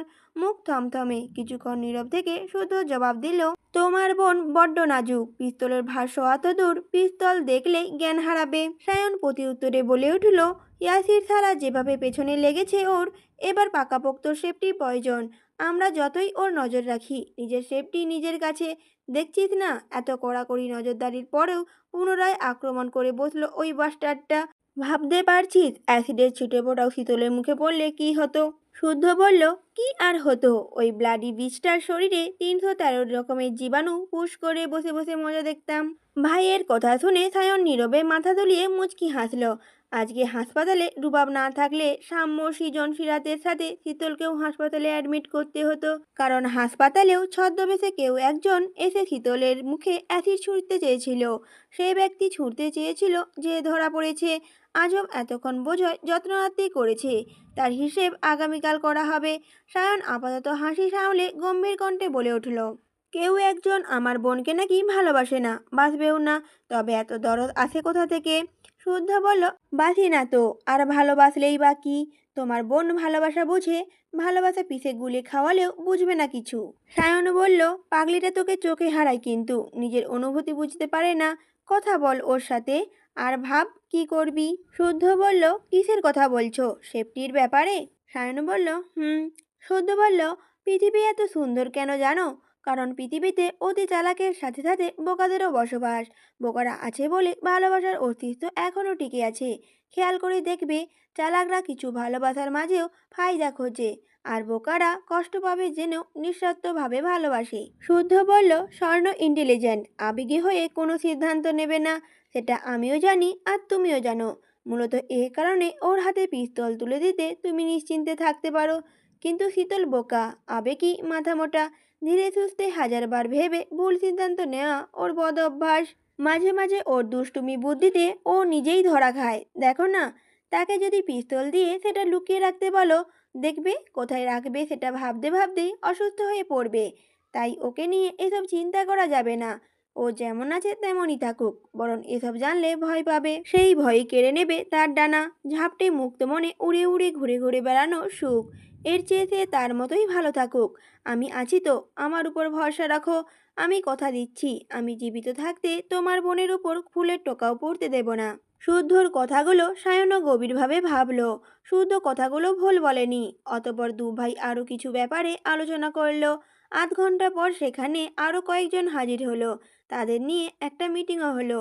টানা 1.5 ঘন্টা সেই মিটিং শেষ করে সায়ন গেল বাড়ির দিকে, আর শুদ্ধ গেল হাসপাতালে। সময় যেন বহমান স্রোত, সে আপন মনে বইতে থাকে নিজস্ব গতিতে। আমাদের জীবনে সুখ কিংবা দুঃখ কোনোটাই স্থির নয়। সুখের পরেই যেমন দুঃখের আগমন, তেমনি দুঃখের পরপরই সুখের এসে ভুলিয়ে দেয়। এদিকে দেখতে দেখতে কেটে গেছে প্রায় 2 সপ্তাহ। সাম্য, সৃজন, সিরাত আজ সকালে হাসপাতাল থেকে বাড়িতে এসেছে। চিকিৎসা এখনও চলমান তাদের। আরও সপ্তাহখানিক ওদের হাসপাতালে থাকার কথা থাকলেও বাচ্চা দুটো বাড়ি আসার জন্য কেঁদে কেটে হয়রান। ঘুরে ফিরে একই কথা, হাসপাতালে ভালো লাগে না। শুদ্ধ, সায়ন, রুবাব, শখ, স্বর্ণ, শীতল, যে যেমন পারে তাদের সময় দেয়, হাসাতে চায়। কিন্তু ওরা একসাথে কান্না জুড়ে আবদার ধরে, বাড়ি চলো, বাড়ি চলো। এই জায়গা ভালো না। পরে দুজন নার্সকে তাদের দেখভালের জন্য আনা হয়েছে। রিপোর্টে এসেছে সিরাতের মেরুদণ্ডের হাড় না ভাঙলেও ফাটল ধরেছে। বড্ড ভুগতে হবে ওনাকে। এখনও সোজা হয়ে দাঁড়াতে পারে না, প্রচণ্ড ব্যথা করে। ডাক্তারও জানিয়েছেন শারীরিক ক্ষত সারলেও এই সমস্যা দীর্ঘদিন থাকবে। সব মিলিয়ে কটা দিন চৌধুরী নিবাস যেন নেতিয়ে পড়েছিল। সুখ যেন হারিয়ে গিয়েছিল এই বাড়িটা থেকে। আজ গোটা 14 দিনের মাথায় বাড়িটি আবার গম গম করছে। কথায় হাট বসেছে, হাসি খুনসুটিতে বাড়িতে মেতে উঠেছে। বিলাসবহুল ড্রয়িং রুমে বসেছে সকলের আনন্দ মেলা। সব সদস্য উপস্থিত। কোনো একটা কারণে হাসছে সবাই। সারাপাত চৌধুরী তাকিয়ে তাকিয়ে দেখছে সবাই হাসি মুখ। এতগুলো দিন যেন শ্বাস নিতেও কষ্ট হতো ওনার। হবে নাই বা কেন? এই বাড়ির বাচ্চাগুলোই তো বাড়ির প্রাণ। তারা কেউ অসুস্থ থাকলে ভালো থাকা যায় নাকি? আজ 15 রমজান, অথচ এতগুলো দিনে সবাই মিলে একসাথে ইফতার করতে পারেনি। তাই আজ বাড়িতে চলেছে ইফতার পার্টি। সব কাজ হাতে হাতে করছে সবাই। সিরাত হুইল চেয়ারে বসে আছে। রোজ প্রতিবেলায় অনেকগুলো মেডিসিন নিতে হয়, যার ফলে রোজা রাখতে পারেন না। এই নিয়ে আফসোসের শেষ নেই ওনার। সীতারা, সিমিন, দুই চা কত কিছু বলে বোঝায়, মানসিক সাপোর্ট দেয়। জাহেদের সাপোর্ট পেয়ে ওনার বাপের বাড়িতেও যাননি উনি, কারণ উনি খুব ভালো করে জানেন এখানে ওনার বিন্দু পরিমাণও অযত্ন হবে না, বরং এই বাড়ি ছেড়ে গেলে আরও অসুস্থ হয়ে পড়বেন। বিয়ের আগে ভাবতেন বাপের বাড়ির মতো শান্তি আর কোথাও নেই, কিন্তু এখন ভাবেন নিজের সংসার ছাড়া শান্তি বুঝি আর কোথাও মিলবে না। এখানেই শান্তি, এখানেই স্বস্তি। শুদ্ধ কিছুক্ষণের জন্য বাইরে গিয়েছিল, এসে দেখে তার রুমের দরজা হাট করে খোলা। ভেতরে কে গেছে বুঝতে বাকি নেই তার। পুরনো সেই পাশ আবার দেওয়া হতে শীতলের অত্যাচার আবার বেড়ে গেছে। কদিন পাশে কাজ না করায় কাঁদো কাঁদো মুখে দরজার সামনে ঘুরে বেড়াতো। এখন এসে পাশ কাজ করছে দেখে এখন সোজা রুমে ঢুকে পড়ে। দুদিন ইগনোর করেছিল দেখে এতিমের মতো মুখ করে তাকাতো। এটা ওটা ছুতোয় কথা বলতে আসতো। 4 দিন আগে রাতে বাসায় ফিরতেই দেখে তারই রুমের দরজার কাছে বসে আছে। সরতে বললেই কান ধরে কেঁদে কেঁদে বলেছিল সরি। সে জবাব না দিলে ঠোঁট ফুলিয়ে কাঁদতে কাঁদতে ভাঙা ভাঙা স্বরে বলেছিল, সরি বলছি তো নাকি, আর কতবার বলবো? কেউ আমার উপর রেগে থাকলে আমার খুব কষ্ট হয়। এভাবে সরি বললে কি রাগ করে থাকা যায়, নাকি রাগের অভিনয় চালিয়ে যাওয়া যায়? অগত্যা থমথমে মুখে বলেছিল সে মাফ করে দিয়েছে, তবে এবার মতো শেষ। অথচ মাপ পাওয়ার খুশিতে সে পূর্বের আবারও বাদরামি শুরু করেছে। যখন তখন রুমে আসা, রুমের জিনিসপত্র ঘাঁটাঘাঁটি করা, কিছু বললেই মুখ ভেঙানো, খাবারের সময় খাবারের ভাগ বসানো, কফি এনে দিতে বললে আড়ালে গিয়ে এঁটো করে দেওয়া, এভাবেই দিন কাটছে। এখন নিশ্চয়ই কোনো আবদার নিয়ে এসেছে, কারণ কিছুক্ষণ আগে দেখেছে শখের ফোন নিয়ে অনলাইনে ঈদের ড্রেস দেখছে। হয়তো গতবারের মতো কোনো ড্রেস দেখিয়ে দাঁত বের করে বলবে, শুদ্ধ ভাই, শুদ্ধ ভাই, এই ড্রেসটা কিনে দেন না। এটা কিনে দিলে ঠিক পুতুলের মতো একটা বউ পাবেন। শুদ্ধ বলল, দাম কত? শীতল বলল, 9,320 টাকা। শুদ্ধ বলল, একটা ড্রেসের দাম 9,000 টাকা? টাকা কি গাছে শুকানো পাতা যে চাইলেই পাওয়া যায়? শীতল বলল, দেন না শুদ্ধ ভাই। শুদ্ধ বলল, নেই টাকা। শীতল বলল, ওই যে ওই লকারের সেকেন্ড ডোয়ারে অনেকগুলো নতুন টাকার ব্যান্ডেল আছে, ওখান থেকে নিন। শুদ্ধ বলল, তুই আবার আমার লকার খুলেছিস? শীতল বলল, আমি লকার খুলিনি, রুমে এসে দেখি খোলা, উকি মেরে দেখি অনেক টাকা। নতুন কড়া কড়া টাকা দেখে না টাকা হাতালে নাকি পাপ হয়, তাই 5টা হাজারের নোট মেরে দিয়েছি। শুদ্ধ বলল, 5,000 টাকা নিয়ে আবার ড্রেস কেনার আবদার করছিস? তুলে আছাড় মারার আগে আমার চোখের সামনে থেকে যা, যা বলছি। একথা শুনে ওই মুহূর্তে মন খারাপ করে চলে গেলেও পরে ড্রেসটা নিয়েই ছেড়েছে। আর তার রুমে যতই টাকা পড়ে থাকুক না কেন, সে কখনো হাত দেয় না, বরং সেটা তুলে ঠিক জায়গায় রাখে। এবং সে এটাও বুঝেছে তাকে রাগাতে পাজিটা ওসব বলে। এসব ভাবনায় ছেদ ঘটিয়ে শুদ্ধ রুমে ঢুকে দেখে শীতল 4 হাত পা ছড়িয়ে ছিটিয়ে বিছানায় শুয়ে আছে। একটা বালিশও ওর বুকের উপর, ঠোঁটে মিটিমিটি হাসি। তাকে দেখে লাফ মেরে উঠে হড়বড় করে বলে উঠল, শুদ্ধ ভাই, দারুণ একটা খবর আছে। শুদ্ধ ওর কথায় কোনো জবাব না দিয়ে ওয়াচ খুলে ওয়ালেটটা বের করে রাখলো। সে জানে কিছু না বললেও দারুণ খবরটা শীতল তাকে বলবেই। তখনও শীতলের চোখে মুখে আনন্দ ঝরে পড়ছে, কিছু একটা নিয়ে খুব খুশি বোধ হয়। তখন সত্যি সত্যি শীতল বলে উঠল, কিছুদিন আগে আমলকি গাছের ডালে একটা পাখির বাসা বেঁধেছিল, আজ দেখে এলাম বাসায় 2টো ছানা ফুটেছে। শুদ্ধ বলে উঠল, তুই আবার গাছে উঠেছিস? শীতল বলল, কই না তো। শুদ্ধ বলল, তাহলে কিভাবে বুঝলি বাসায় 2টো ছানা ফুটেছে? শীতল বলল, মাটিতে দাঁড়িয়েই দেখলাম। শুদ্ধ বলল, তোর বাপ কোন কোম্পানির ভিটামিন খাওয়াচ্ছে তোকে যে মাটিতে দাঁড়িয়ে উঁচু গাছের মগ ডালে সব কিছু দেখতে পাচ্ছিস? কথা শুনে শীতলের মুখ ভোঁতা করে চলে গেল। তাকে যেতে দেখে শুদ্ধ ফ্রেশ হতে ওয়াশরুমে যাওয়ার আগে শীতল পুনরায় হাজির। ওড়নায় আঙুলে পেঁচাতে পেঁচাতে বলল, কিয়ারা ফোন করেছিল, ওর বাবা নাকি কোথা থেকে সাদা পেঁচার ছানা এনেছে, কি নাম রাখবে তাই জিজ্ঞাসা করছিল। শুদ্ধ বলল, পেঁচাটা ছেলে নাকি মেয়ে? শীতল বলল, ছেলে। শুদ্ধ বলল, তাহলে তোর বাপের নামটা বলে দিতি। শীতল বলল, বলেছি। শুদ্ধ বলল, তোর বাপের নামটা বলেছিস? শীতল বলল, না, পেঁচাটা দেখা মাত্রই কেন জানি আপনার কথা মনে পড়েছিল, তাই কিয়ারাকে বলে দিয়েছি নাম রাখতে, সোয়াইব শুদ্ধ। শীতল নিজেই খিলখিল করে হেসে এক ছুটে পালালো। চোখের পলকেই শুদ্ধর নাগালের বাইরে সে, নয়তো চেলাকাটের দর্শন পেতে হতো, খুব ভালো করেই জানে সে। ওর কথা এবং দৌড়ে পালানো দেখে শুদ্ধ ভ্রু কুঁচকালো। তারপর বিড়বিড় করে বকতে বকতে ওয়াশরুমে চলে গেল। তখন বিকেল 5টা। এক ধরনের নরম ও কোমল আলোয় সেজেছে পশ্চিম আকাশ। ক্লান্ত হয়ে ম্লান হয়ে এসেছে দিনের আলো। সূর্যি নেমেছে পাটে, পাখিরা ফিরছে আপন গৃহে। পাড়ার মোড়ে মোড়ে বসেছে ছোট বড় ইফতারের দোকান। ক্রেতাদের ভিড়ে জমজমাট দোকানপাট। কোথাও কোথাও কোরআন তেলাওয়াত, গজল ওয়াজ বাজছে, কোথাও বা হরদলে চলছে ইফতার পার্টির আয়োজন। এসবকে পেছনে ফেলে ব্যস্ত পায়ে ছুটছে একদল ব্যস্ত পথচারী। এদিকে চৌধুরী বাড়ির রান্নাঘরে তাড়াহুড়ো লেগে গেছে গৃহিণীদের। দ্রুত হাতে কাজ সারছেন ওনারা। রাতের রান্না শেষ এখন, ইফতারে সাজাতে লেগে গেছে দুই যা। দুপুর থেকে একটানা সিতারা সিমিন এক হাতে সামাল দিচ্ছে এসব কাজ। সিরাত বসে আছে রান্নাঘর থেকে একটু দূরে, মুখটা বড্ড বেজার। ঝটপট কাজ করা মানুষ কাজ ছাড়া থাকতে পারে না, অথচ অসুস্থতা ওনাকে বসে থাকতে বাধ্য করছে। খুব খারাপ লাগা কাজ করছে যাদের ঘামার্ত মুখ দেখে। তবুও উনি বলছেন বসে বসে কিছু কাজ ওনাকে দিতে। একথা শোনা মাত্র সিতারা খ্যাক করে বলেছে, এখানে থাকলে চুপ করে বসে থাক, নয়তো খুন্তির বাড়ি একটাও বাইরে পড়বে না।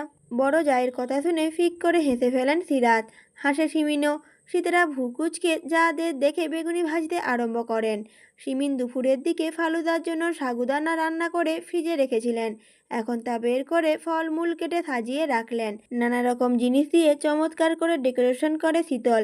সে আবার এ কাজ ভালোই পারে, কিন্তু এই নিয়ে 3বার মেয়েটাকে ডাকার পরও সারা শব্দ নেই। তিনি বিরক্ত হয়ে আরেকবার হাঁক ছেড়ে ডাকলেন, শীতল, এই শীতল, এবার গেলে মার একটাও মাটিতে পড়বে না বলে দিলাম। ছোট জায়ের ডাকাডাকি শুনে সিরাজ জবাব দিল, মেয়েটা রোজা আছে, থাক না, একটু রেস্ট করুক। সিমিন বলে উঠল, এত বড় ধিঙ্গি মেয়ে, ফলগুলো তো কাটতে পারে, সব কথা বলে দিতে হবে, একটা কথাও যদি শোনে।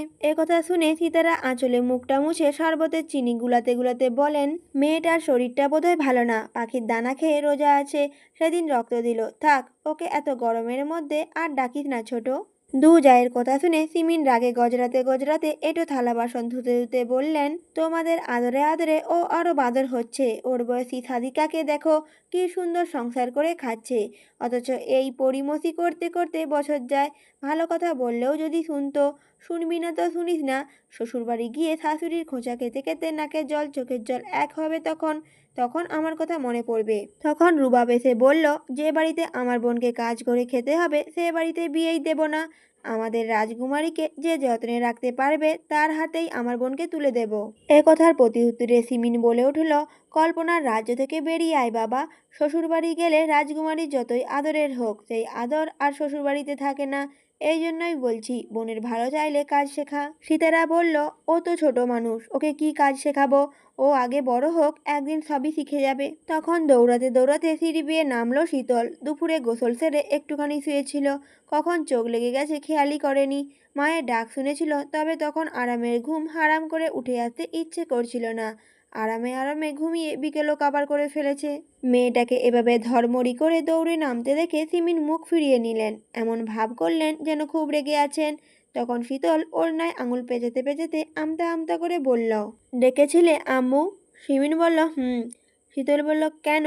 সিমিন বলল, আমরা এখানে শুয়ে আছি, তুই এসে শুয়ে থাক। সিমিনের কথা শুনে শীতল ভেবাচাকা খেয়ে গেল। বুঝলো মাকে রাগিয়ে দিয়েছে, তাই মায়ের রাগ ভাঙাতে এগিয়ে আসতেই দেখতে পেল কাটা ফলমূল এবং তারই পাশে ফালুদার কাপ। বুঝলো এ কাজ তাকেই করতে হবে, তাই সে কথা না বাড়িয়ে প্রতিটা সদস্যের জন্য ফালুদা রেডি করার জন্য কাজে লেগে পড়ল। রান্নাঘরে স্পেস কম, মায়েরা অন্য কাজকর্ম করছে। তারপর ফালুদার সামগ্রী নিয়ে রান্নাঘরের সামনে বসলো, সব কিছু নিয়ে ভালোভাবে সাজালো মন মতো করে। রুবাব শীতলের বাঁ পাশে বসে চুপ করে দেখছিল।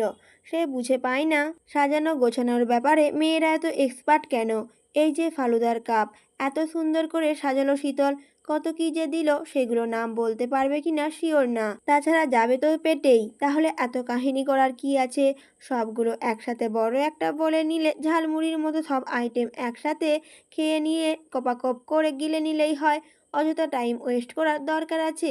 মানে মেয়েটা পারেও বটে। শীতল এগুলো সাজিয়ে ফ্রিজে তুলে হাত ধুয়ে বের হতেই সীতারা বললেন, ও মা শীতল, ফোনটা একটু শুদ্ধকে একটু দিয়াই তো। শীতল বলল, ঠিক আছে। সীতারা বলল, বাগানের দিকে গেছে বোধ হয়। শীতল বলল, হুম। সীতারা বলল, আর শোন, আসার সময় কয়েকটা লেবু তুলে আনিস। শীতল বলল, আচ্ছা। একথা বলে রান্নাঘর পেরিয়ে বাইরে এসে পিলারের পাশে দাঁড়িয়ে গেল। শুদ্ধ ফোনের লক খুলতে চেষ্টা করলো, কিন্তু হলো না। তাই বিড়বিড় করে বকতে বকতে বাগানে গেল। বাগানে কেউ নেই, তাই গেল বাড়ির পেছনের দিকের পুকুর পাড়ে। তাদের পুকুর পাড়টা শান বাঁধানো, অনেক জাতের মাছ ছাড়া বিধায় কেউ গোসল করে না। বাইরের লোক এসে মাছ মেরে দিয়ে যায়। এদিকটা নির্জন, তাই খুব একটা আশা হয় না। তবে শুদ্ধকে মাঝে মাঝে দেখা যায়। সে এখানে এসে দাঁড়িয়ে থাকে প্রায় সময়। এই যেমন এখনো দু পকেটে হাত গুজে দাঁড়িয়ে আছে। বাতাসে উড়ছে তার কপালের উপর পড়ে থাকা অবাধ্য চুল। পরনে সাদা টি শার্ট ট্রাউজার।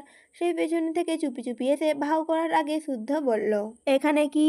শীতল বলল, ফোন দিতে এসেছি। শুদ্ধ হাত বাড়ালো। শীতল ফোন এগিয়ে দিয়ে শুদ্ধর পাশাপাশি দাঁড়ালো। সে শুদ্ধর বুক বরাবর। হঠাৎ দমকা বাতাসে শীতলের চুল এলোমেলো হয়ে গেল। উড়ন্ত চুলের ঝাপটা লাগলো শুদ্ধের চোখে মুখে। ব্যাপারটা খেয়াল করে ধমক খাওয়ার আগেই শীতল চুল গুটিয়ে হাত খোপা করে নিল।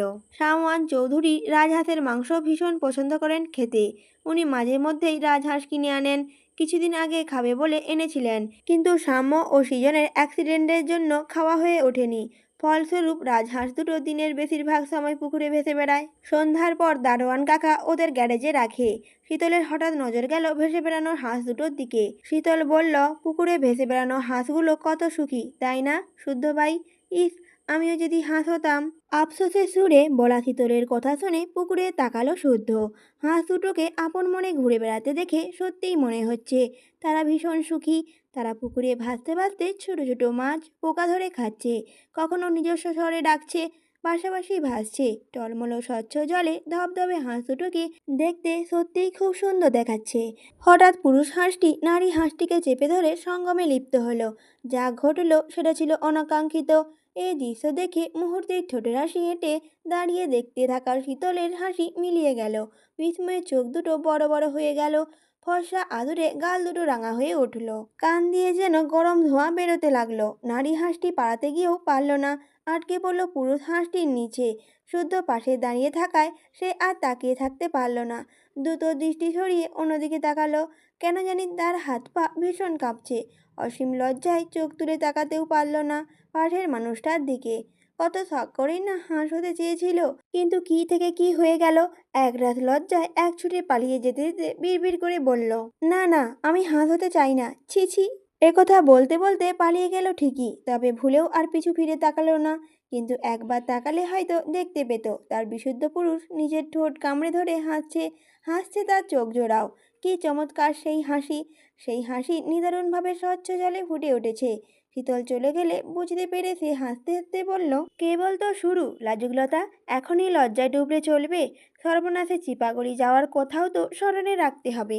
একথা বলে শুদ্ধ মিটিমিটি করে হাসতে হাসতে পুকুর ধারে দাঁড়িয়ে রইল। আর শীতল দৌড়াতে দৌড়াতে বাড়িতে ঢুকলো। মেয়েকে দৌড়ে আসতে দেখে সিমেন কটমট করে তাকিয়ে রইলেন। সব সময় ফিঙ্গে ডানার মতো এই মেয়ে ছুটে বেড়ায়, স্থিরতা বলতে যদি কিছু থাকে এর মধ্যে। এ নিয়ে অনেকবার সাবধানও করেছেন, সাবধান করলেই বা কি, এই মেয়ে শুধরাবে না। তবে ভেবেও নিলেন অকারণে দৌড়াদৌড়ি করতে গিয়ে যদি এর মুখ থবড়ি পড়ে তাহলে তখনই এক ঘা বসাবেন। শীতল লাজুক মুখে হাসতে হাসতে এসে দাঁড়াতেই মায়ের সামনে পড়ে, থমকে দাঁড়িয়ে গেল। হাসি লুকানোর বৃথা চেষ্টা করে মুখ ভোঁতা করে মনে মনে ভাবল, কাজ করি না বলে আম্মু মনে হয় রেগে আছে। সমস্যা নেই, এখন কাজ করে সব তামা তামা করে ফেলবো, পরে কাজ করার উশিলায় নতুন জামার বায়না করব। কিন্তু বিধির বাম পা পসে পা আটকে ছোলার বাটি নিয়ে নিজেও উপুর হয়ে পড়ল। সঙ্গে সঙ্গে কাঁচের বাটি ভেঙে ছোলা ছড়িয়ে গেল। শীতলের মায়ের মার খাওয়ার ভয়ে তাড়াহুড়ো করে ওঠার আগে সিমিন দ্রুত এগিয়ে এলেন, চব্য করে বললেন, একটা কাজও করতে পারে না, কাল ভাদ্রে যা করে তাতেও অঘটন ঘটিয়ে বসে। ইফতারের সময় হয়ে গেল আর এখন এই অঘটনটা ঘটাতে হলো। উনি রাগে দুম করে একটা কিল বসিয়ে দিলেন শীতলের পিঠে। শীতলের চোখ বড় বড় করে তাকিয়ে রইল মায়ের দিকে। পর মুহূর্তে আরেকটা মারতে গিয়ে সেটা মেয়েটার ঠোঁটে লেগে ঠোঁট দিয়ে রক্ত গলগল করে পড়তে লাগলো। এদিকে সীতারা দ্রুত সিমিনকে আটকাতে গেলে খেয়াল করলো শীতল কেমন করছে। কিলটা এমনভাবে পিঠের উপর পড়েছে ঠিকঠাক নিঃশ্বাসও নিতে পারছে না। রুবাব আর সীতারা ব্যাপারটা খেয়াল করে দ্রুত বুকে আগলে নিলেন, মাথায় পিঠে হাত বুলিয়ে শান্ত হতে বললেন। এদিকে ইফতারের সময় হয়ে যাওয়ায় সারাফাত ও শাওয়ান চৌধুরী নিচে এসে বসেছেন কেবল। শাওয়ান ও ফাটিহ অফিস থেকে ফিরে কেবল দরজায় দিয়ে ঢুকেছে। সবাইকে রান্নাঘরের সামনে হুড়স্থুল করতে দেখে সে দ্রুত পায়ে এগিয়ে গেল। নিচে বসে থাকা শীতল ভাঙা কাচের বাটি আর ছড়ানো ছিটানো ছোলা দেখে বুঝে নিল আসল ঘটনা। শীতলের ঠোঁট থেকে রক্ত বের হচ্ছে দেখে দ্রুত ঘাড় ঘুরিয়ে গেটের দিকে তাকালো। শুদ্ধকে বাগানের দিকটায় ফোনে কথা বলতে দেখে এলো। সে যদি দেখে তাহলে নির্ঘাত তুলকালাম করে বসবে। মনে মনে একথা ভেবে সে দ্রুত পকেট থেকে রুমাল বের করে শীতলের ঠোঁটে চেপে ধরল। শীতল তখনও পিঠ মাখিয়ে চোখ বন্ধ করেই বসে আছে। তখন সায়ন তার ঠোঁটে রক্ত মুছে দিয়ে আদুরে সুরে বলল, দেখে শুনে হাঁটবি না, ইস কতখানি কেটে গেছে। কথা বলে ফের সিমিনের দিকে তাকিয়ে বলল, ছোট আম্মু এভাবে কেউ মারে? দেখো তো ঠোঁটটা কেটে কি অবস্থা হলো। বকবা মারবা ঠিক আছে, মারের তো একটা সিস্টেম থাকা দরকার। এদিকে সিমিনও হতবাক হয়ে দাঁড়িয়ে আছে। মারটা এভাবে লাগবে উনিও বুঝতে পারেনি। শীতল তখন রক্তমাখা ঠোঁট ফুলিয়ে মায়ের দিকে তাকালো। তার চোখের দিয়ে ঝরঝর করে অশ্রুধারা পড়ছে। অভিমানী চোখ জোড়া অভিমানের টইটম্বুর। এদিকে চেঁচামেচি শুনে সারাফাত ও শাওয়ান চৌধুরী ছুটে এলেন। সিমিন মেরেছে শুনে সারাফাত চৌধুরী থমথমে মুখে শীতলকে উঠিয়ে ড্রয়িং রুমে সোফায় বসালেন। যত্ন করে রক্ত মুছে দিলেন। ভাসুরকে দেখে সিমিন মাথায় আঁচল টেনে মাথা নিচু করে এক কোণে দাঁড়িয়েছে। সীতারা এবার বকতে লাগলেন সিমিনকে, সিরা তো তাই। রুবাব সবার বকাবকি শুনে দীর্ঘশ্বাস ছেড়ে দেখে শুদ্ধ দাঁড়িয়ে আছে। সে ভ্রুজোড়া কুঁচকে তাকিয়ে আছে শীতলের দিকে। সীতারার বকাবকি শুনে বুঝলো মেরেছে সিমিন, তাও আবার ছোলা ফেলে দেওয়ার জন্য। সে দাঁড়ালো না, তখনই বাইকের চাবিটা নিয়ে বেরিয়ে গেল। এদিকে ব্যস্ত থাকায় কেউ সেদিকে খেয়ালই করলো না। ভাই বোনেরা হাতে হাতে ইফতার টেবিল সাজিয়ে ফেললো। শখ শীতলের ঠোঁটে অ্যান্টিসেপ্টিক লাগিয়ে দিয়ে সে বাবাকে কল দিল। ঠোঁট ফুলিয়ে কাঁদতে কাঁদতে অভিযোগ জানালো। শাহাদত চৌধুরী থমথমে মুখে বললেন, আমি এবার ছুটিতে গিয়েই তোমাকে আমার কাছে নিয়ে চলে আসব। আর থাকতে হবে না ওখানে। আমার মেয়েকে শুধু ধরে ধরে মারবে আর বসে বসে আমি তা দেখব, তা হবে না। শীতল বলে উঠল, তাই যাব, থাকবো না আমি? কত কষ্ট করে সারাদিন রোজা ছিলাম, অথচ শেষ মুহূর্তে এসে মেরে রক্তারক্তি করে দিল, রোজাটাকে দুর্বল করে দিল। শাহাদত চৌধুরী বললেন, থাক কাঁদে না মা, ইফতার করে ওষুধ খেয়ে নিলেই ব্যথা সেরে যাবে। সিমিনও অজু করতে যেতে যেতে শুনল বাবা ও মেয়ের কথা, তবে চোখ তুলে তাকালেন না সেদিকে। তাকালেই চোখের পানি লুকানো মুশকিল হয়ে যেত যে। তারপর সকলে একে একে ইফতার করতে বসে খেয়াল করলো শুদ্ধ নেই। কল দিলেও ধরল না সে। হঠাৎ না বলে কোথায় গেল ছেলেটা। তাকে নিয়ে সবার মাঝে একটু চিন্তাও কাজ করছিল। তখন সদ্য ফিরল। হাতের ইয়া বড় ব্যাগটা রেখে ওর মাকে হাতে ধরিয়ে দিল। ভারী বড় সড়ো ব্যাগটা ধরে সীতারা বললেন, এতে কি আছে বাপ, এত ভারী কেন ব্যাগটা?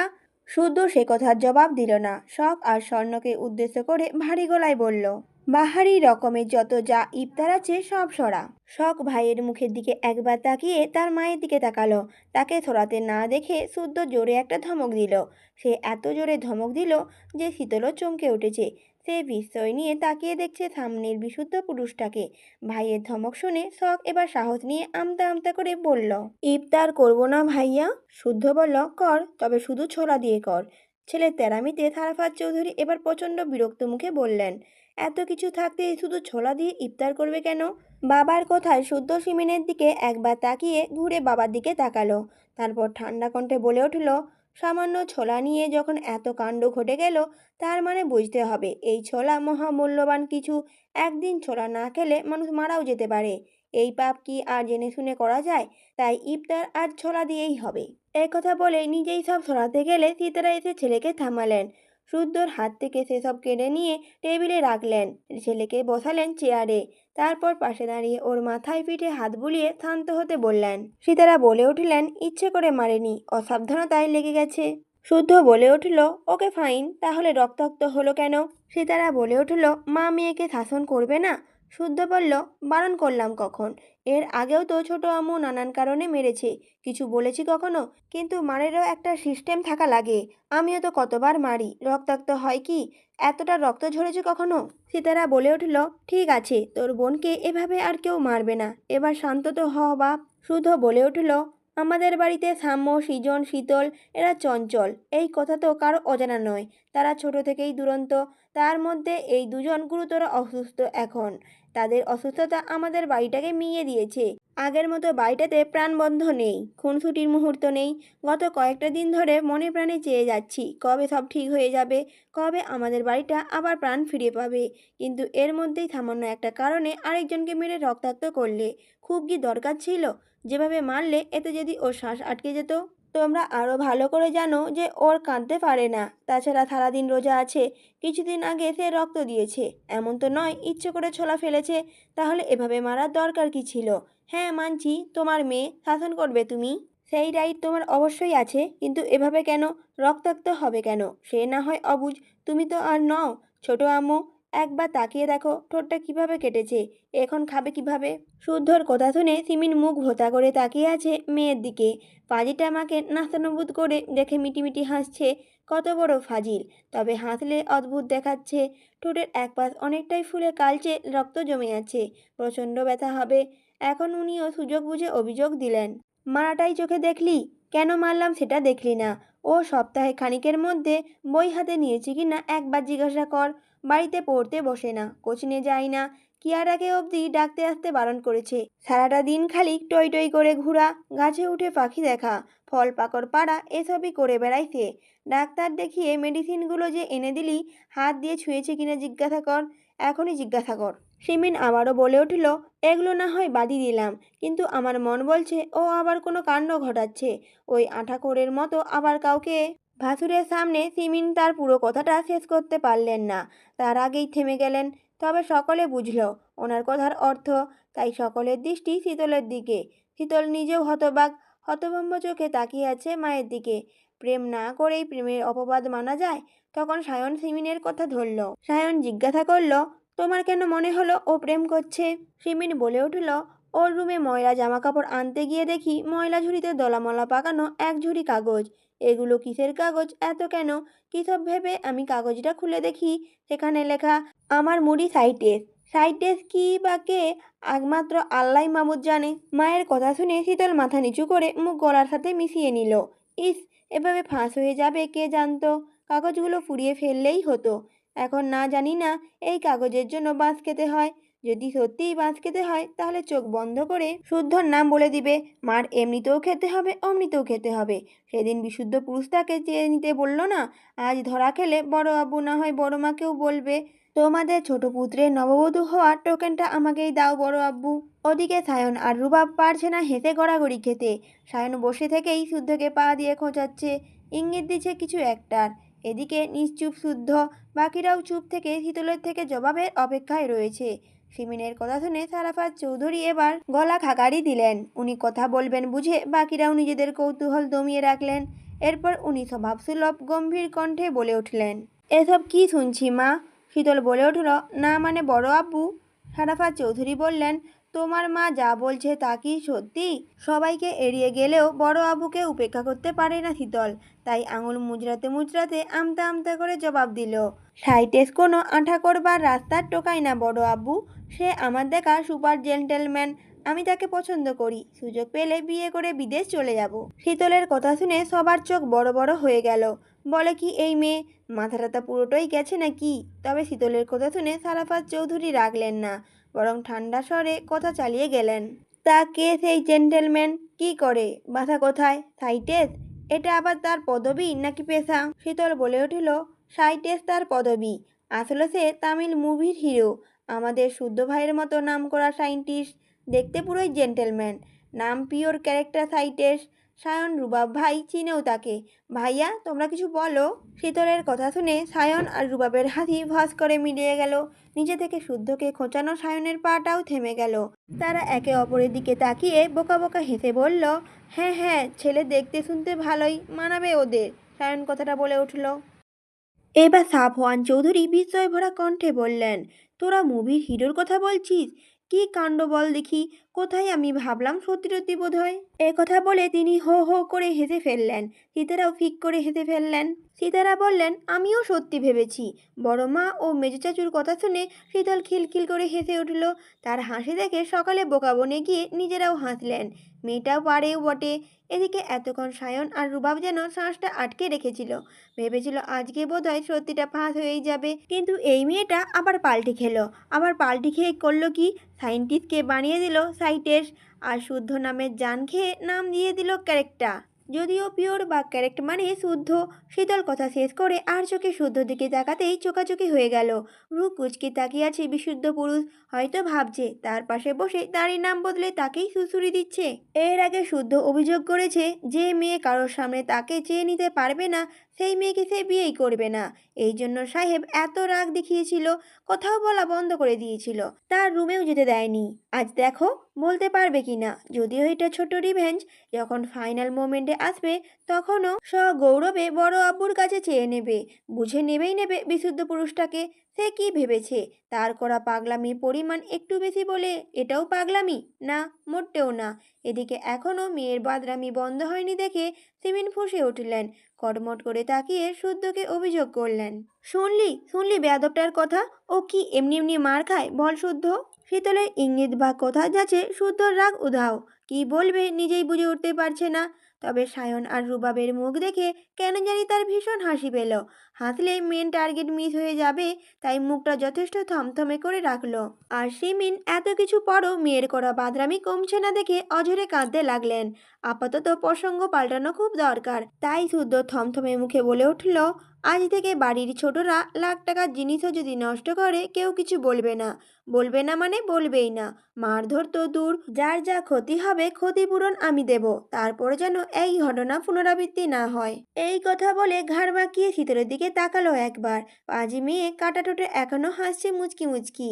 তাকে এভাবে হাসতে দেখে শুদ্ধ থমকে উঠল। হঠাৎ ধমকে ওঠায় শীতল চমকে উঠে বলল, হিরো ভালো, আমি কি করব? শুদ্ধ বলল, এক থাপ্পড়ে সব দাঁত ফেলে দেব, বেয়াদব কোথাকার। কি বলতে হয় তাও জানিস না? শীতল বলল, আশ্চর্য তো। এই তো সেদিন কিছু বললাম না বলে চুপ ছিলাম বলে কত ধমকালেন বকলেন, অথচ আজকে বলেছি বলেও ধমকাচ্ছেন। শুদ্ধ বলল, এত কথা শুনতে চাইনি। আগামী কাল থেকে সকাল সন্ধ্যা 2 বেলা আমার কাছে পড়তে বসবি। এ কথা শুনে শীতল আঁতকে উঠল। মাকে দেওয়া বাঁশ তার দিকে ঘুরল কিভাবে? এতক্ষণ তো ভালোই চলছিল, এর মধ্যে পড়াশোনা এন্ট্রি নিল কোন ফাঁক দিয়ে? তার উপরে শুদ্ধ ভাইয়ের কাছে নাকি পড়তে হবে। এ হতে দেওয়া যাবে না। শুদ্ধ ভাই তুখো স্টুডেন্ট, তার পড়ানোর ধাঁচ কেমন হবে তার ধারণা আছে। এত এত পড়া দেয়, হাতের লেখা একটু খারাপ হলে অপমান করে, পড়া না পারলে কান ধরে দাঁড় করিয়ে রাখে, নতুবা মারে। না, সে কিছুতেই পড়বে না। নয়তো এই লোক পূর্বের যত রাগ জমে আছে পড়ানোর নাম করে সব রাগ তুলবে। একথা ভেবে আতঙ্কিত হয়ে কিছু বলতে গেলে ঠোঁটে টান খেল। ব্যথা পেয়ে দু হাতে ঠোঁট চেপে ধরে অস্পষ্ট সুরে বলল, না শুদ্ধ ভাই, তা হয় না। তাছাড়া আপনি এত বিজি মানুষ, আপনাকে এত কষ্ট করতে হবে না। প্রতি উত্তরে শুদ্ধ বলে উঠল, আমার ব্যস্ততা না হয় আমি বুঝে নেব। আর হ্যাঁ, আগামীকাল থেকে তোরা 3 বোন একা কোথাও যাবি না।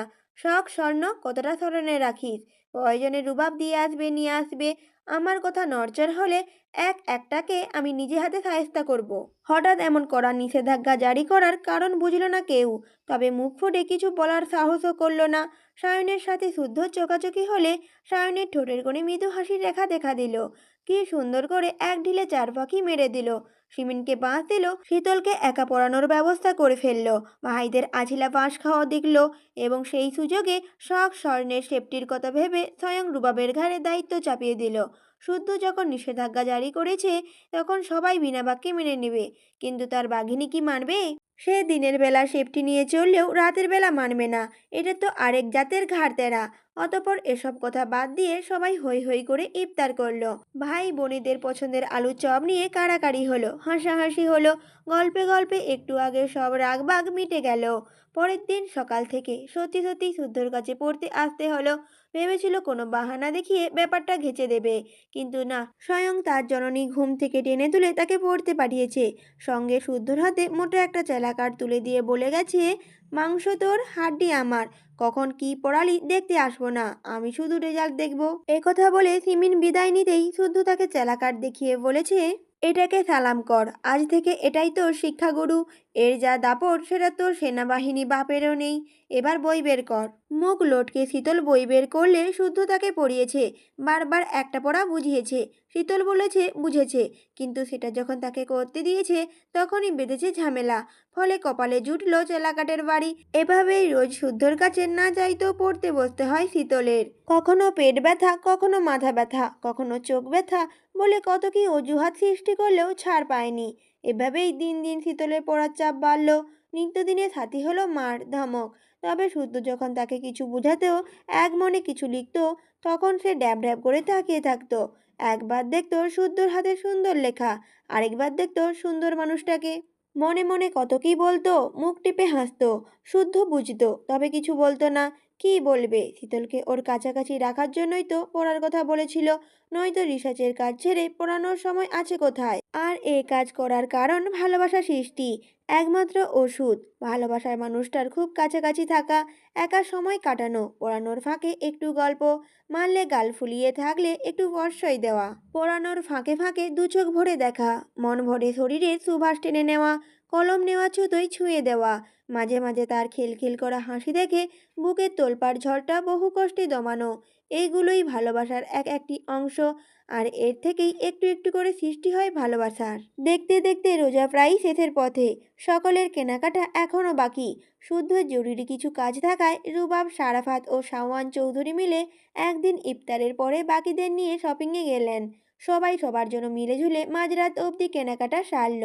পরের দিন বাড়ির মেয়েরা টেলার্সে ড্রেস বানাতে দিয়ে এলো। সপ্তাহখানেক পরেই দিয়ে দেবে। সীতারা সিমিন টুকটাক কেনাকাটা করতে গিয়ে মেয়েদের ড্রেসও নিয়ে এলেন। যার যার ড্রেস তাকে বুঝিয়ে দিলেন। শীতল পরে দেখবে বলে ভেবে ড্রেসটা রেখে দিয়েছিল। সারাদিন রোজা থেকে ইফতার সেরে রুমে এসে শুতেই চোখ গেল শপিং ব্যাগটার দিকে। ধরপড় করে উঠে আনন্দে ঝুমঝুম করে ঈদের ড্রেসটা হাতে নিয়ে উল্টে পাল্টে দেখতেই মনটা খারাপ হয়ে গেল। ড্রেস মনমতো না হওয়ায় কান্না পেল এবং রুমে বসে সে কাঁদতেই থাকলো। আজকে ইফতার পার্টি থাকায় ফ্রেন্ডদের সাথে ইফতার সেরেছে শুদ্ধ। ফ্রেন্ডদের সাথে কিছুক্ষণ সময় কাটিয়ে গিয়েছিল তার ল্যাবে। সেখানে কিছু কাজ সেরে রাত 10:30টার দিকে বাড়ি ফিরল। বাড়ির মেয়েরা তখন কিছু একটা নিয়ে খুব হাসাহাসি করছিল। ক্লান্ত বিধায় সেদিকে না গিয়ে সোজা রুমে চলে গেছে। সময় নিয়ে সাওয়ার নিয়ে বের হতেই ওর ফোনের রিংটোন বেজে উঠল। ডিসপ্লেতে সাওয়ান চৌধুরীর নাম দেখে কলটা রিসিভ করলো। ড্রেসিং টেবিলের সামনে দাঁড়িয়ে ভেজা চুল মুছতে মুছতে শুনল, আজ রাতে মেডিসিন আনতে হবে, না আনলে রাতে মেডিসিন মিস হয়ে যাবে। এদিকে উনি মিটিংয়ে আটকে গেছেন, এজন্য শুদ্ধকে আনার কথা বললেন। অগত্যা শুদ্ধ পুনরায় রেডি হয়ে রুম থেকে বের হতেই শীতলের কান্নার শব্দ শুনে থমকে দাঁড়িয়ে গেল। এই তো কিছুক্ষণ আগে দাঁত বের করে হাসছিল, এখন আবার কি হলো? আবার মার খেলো না কি? একথা ভেবেই সে রুমের দরজায় নক করলে শীতল চোখ তুলে তাকালো। সকল আবদার মেটানোর মানুষটাকে দেখে ঠোঁট ভেঙে কেঁদে অসহায় কণ্ঠে বলে উঠল, শুদ্ধ ভাই, আমার সর্বনাশ হয়ে গেছে। শীতলের করুণ আর্তনাদ শুনে শুদ্ধ ভিতরে প্রবেশ করলো। গুরুতর কিছু হয়েছে ভেবে জিজ্ঞাসা করলো, কি হয়েছে শীতল? শীতল বলল, আমার ইহজীবনে হাসি খুশি সব ধুলোয় মিশে গেছে। শুদ্ধ বলল, অযথা না বকে আসল কথা বল। শীতল বলল, টেলার্সে ঈদের ড্রেস বানাতে দিয়েছিলাম, ওই হারামজাদা সালোয়ারে ইলাস্টিক না দিয়ে বেল্ট দিয়ে দিয়েছে। বেল্টে সালোয়ার পরতে পারি না আমি, ঘন্টায় ঘন্টায় গিট্টু বেঁধে যায়। এর আগে সালোয়ারে খালি গিট্টু বেঁধে যাওয়ায় ওয়াশরুমে কাটা কম্পাস রেখেছিলাম। যতদিন ওই সালোয়ার পরেছি ততদিন কাটা কম্পাসটাকে সাথে সাথে রাখতে হয়েছিল। শুদ্ধ বলল, তা গিট্টুর সাথে কাটা কম্পাসের কি সম্পর্ক? একথা শুনে শীতল ঢোক গিলে নাক টানতে টানতে জবাব দিল, কারণ কাটা কম্পাস দিয়ে গিট্টু খুলতে সুবিধা হয়, কিন্তু আমি এবার ওসব আপোষ সহ্য করতে পারবো না। আমি নিবই না এই সালোয়ার। শুদ্ধ দুই আঙুলে কপাল ডোলের দীর্ঘশ্বাস চাপল। এই জন্য মরা কান্না কাঁদতে হবে? সে শীতলের কান্নার মুখের দিকে একবার তাকিয়ে হাতে থাকা সালোয়ারের দিকে তাকালো, তারপর ইশারা করে বলল, এটা আর ঠিক করা হবে না? শীতল বলল, হবে, কিন্তু আম্মু বলেছে এটাই পড়তে হবে। টেলার্সে অনেক ভিড়, পরে ঠিক করে এনে দেবে। শুদ্ধ বলল, ঠিকই তো বলেছে। শীতল বলল, মন মতো ড্রেস না পরলে ঈদ হয় নাকি? এটা যদি ঠিক না হয় এই ঈদে কোনো ড্রেসই পরবো না বলে দিলাম। শুদ্ধ বলল, তোর কি একটাই ড্রেস যে কাঁদতে বসেছিস? শীতল বলল, একটা না, সব মিলিয়ে 5টা। তবে 5টা ড্রেস কবে কখন পরবো প্ল্যান করে ফেলেছি। এখন এটা মন মতো না হলে সব প্ল্যান ভেস্তে দিতে হবে। একথা বলে অসহায় দৃষ্টিতে তাকিয়ে পুনরায় কেঁদে ফেলল সে। তাকে এভাবে কাঁদতে দেখে শুদ্ধ বলল, টেইলরকে দিলে এটা সমাধান হবে, তাই তো? শীতল বলল, হুম। শুদ্ধ বলল, ঠিক আছে, রেডি হয়ে নিচে আয়। শীতল ঘাড় কাত করে দু হাতে চোখ মুছে রেডি হতে গেল। শুদ্ধ বিড়বিড় করতে করতে সিরাতের থেকে প্রেসক্রিপশনটা নিয়ে গেল পার্কিং লটে। ওর বাইকটা বের করে বাইকের ওপর বসতেই শীতল শপিং ব্যাগ হাতে নিয়ে বেরিয়ে এলো। আজকে হিজাব পরেনি, তবে মাথায় ওড়না টানা, পরনে সাদা রঙের 3 পিস। শুদ্ধ তাকে আপাদমস্তক দেখে বসতে ইশারা করলে উঠে বসলো শীতল, কাঁধে হাত রাখলো। তারপর বাইক স্টার্ট করে বেরিয়ে গেল শীতলের সমস্যা সমাধান খুঁজতে। এদিকে শুদ্ধরা যেতেই সায়ন স্বর্ণের অন্ধকার রুমের লাইটটা জ্বালালো। তারপর পুনরায় এগিয়ে এসে স্বর্ণের কোমর জড়িয়ে ধরে কোলে মাথা রেখে শুয়ে পড়ল। স্বর্ণ সায়নের মাথার চুল টেনে দিতে দিতে ল্যাপটপে কিছু একটা করছে। সায়নের কেন জানি সেটা পছন্দ হলো না। সে চট করে চিৎ করে শুয়ে স্বর্ণের মুখটা নিজের দিকে ঘুরিয়ে নিল। মুগ্ধ নয়নে কিছুক্ষণ তাকিয়ে থেকে বলল, বারণ করেছিলে বলেই তো তুলেছিলাম, হঠাৎ জরুরি তলব কেন? স্বর্ণ বলল, তোমাকে মিস করছিলাম। সায়ন বলল, আমাকে নাকি আমার স্পর্শকে? স্বর্ণ বলল, দুটোকেই। সায়ন বলল, তাহলে বাড়িতে বিয়ের কথা জানাই? স্বর্ণ বলল, আপুর অনুষ্ঠানের পর এমনিতেই আমাদের পালা, তখন জানিও, আর বাধা দেব না। সায়ন কিছুক্ষণ স্বর্ণের মুখের দিকে তাকিয়ে ভ্রুজোড়া কুঁচকে নিল। এরপর কিছু একটা ভেবে বলল, কোন বাচ্চার? স্বর্ণ সায়নের মুখ চেপে ধরে কথা থামিয়ে দিতেই দরজার ওপাশ থেকে সিমিন বন্ধ দরজায় টোকা দিয়ে বলল, স্বর্ণ, এই স্বর্ণ, ঘুমিয়েছিস মা? ছোট মায়ের কথা শুনে সায়ন চট করে উঠে স্বর্ণের ঠোঁট দিয়ে ঠোঁট আঁকড়ে ধরল। মুহূর্তের মাঝে জোকের মতো চুষে নিতে থাকলো স্বর্ণের ঠোঁট। স্বর্ণ শব্দ ছাড়াই নিজেকে ছাড়াতে চাইল। সায়ন যেন আরও জেঁকে ধরল। তার অবাধ্য হাত জোড়া স্বর্ণের কামিজের ফাড়িতে হাত রাখতেই স্বর্ণ তার হাত খামচে ধরল। বাধা পেয়ে সায়ন ঠোঁট ছেড়ে কানে কানে বলল, আমাকে এতদিন কাছে আসতে দিসনি, ঠিক কতটা ছটফট করেছি জানিস? পানিশমেন্ট জমা আছে। স্বর্ণ এই কথা শুনে বলে উঠল, আম্মু এসেছে, কি বলে দেখি, তারপর পানিশমেন্ট যা দেবে মাথায় পেতে নেব। সায়ন বলল, প্রমিস? স্বর্ণ বলল, আচ্ছা ঠিক আছে, প্রমিস। একথা শুনে সায়ন স্বর্ণের অন্ধকার ব্যালকনিতে চলে গেল। ঠোঁটে তার ফিচেল হাসি। এদিকে স্বর্ণ ওড়নায় মুখ মুছে খোলা চুল বাঁধতে বাঁধতে দরজা খুলল। তারপর মাকে বলল, ওয়াশরুমে ছিলাম তাই দেরি হলো, এসো রুমে এসো। সিমিন বলল, তোর বাবা তোকে ফোন করেছে, ধরিস না কেন? কি বলে শুনতো মা? প্রতি উত্তরে স্বর্ণ বলে উঠল, ফোন ভাইব্রেশন করা, ওয়াশরুমে থাকায় ভাইব্রেশনও শুনতে পাইনি। আচ্ছা দেখছি। একথা বলে শাহাদত চৌধুরীকে কল দিতেই ডিসপ্লেতে ভেসে উঠল বাবার মুখ। সে সালাম দিল, বিনয়ীভাবে কুশল বিনিময় করল। সে বরাবরই কম কথা বলে বিধায় কি বলবে খুঁজে পেল না। তখন শাহাদাত চৌধুরী একটা বিয়ের প্রস্তাবের ব্যাপারে জানালেন। একটা ছেলে দেখালেন। ছেলেটা ভলিবল খেলছে, সেনাবাহিনী বিদায় শারীরিক গঠন ফিটফাট। ছেলের নাম মুস্তাকিম, চমৎকার একটি ছেলে। ডিপার্টমেন্ট তার সাহসী কাজের কথা মুখে মুখে আলোচিত। তার বাবা মেজর আনিকুল হক, তিনি স্বর্ণ আর মুস্তাকিমের বিয়ের প্রস্তাব রেখেছেন। মুস্তাকিমকে ওনারও ভীষণ পছন্দ। এখন স্বর্ণ পজিটিভ ইঙ্গিত দেয়, তাহলে কথা এগোবেন। স্বর্ণ বাবার কথা শুনে একবার তাকালো বেলকনির দিকে। এসব শুনলে ওই পাগলটা আবার বেরিয়ে না আসে। মেয়েকে চুপ থাকতে দেখে শাহাদত চৌধুরী বললেন, নিজের পছন্দ থাকলেও জানাতে পারো মা, আমি তোমার পছন্দকে সমান গুরুত্ব দেব। এবার বলো দেখি, আছে নাকি কেউ? স্বর্ণ বাবার মুখের দিকে একবার তাকালো, তারপর সরাসরি বলল, আছে, তবে আমার একটু সময় প্রয়োজন বাবা। কিছু জানাতে হলে সবার আগে আমি তোমাকেই জানাবো, প্রমিস। শাহাদত চৌধুরী নীরবে শুধু হাসলেন, মৃদু মাথা নাড়িয়ে সম্মতি প্রকাশ করলেন।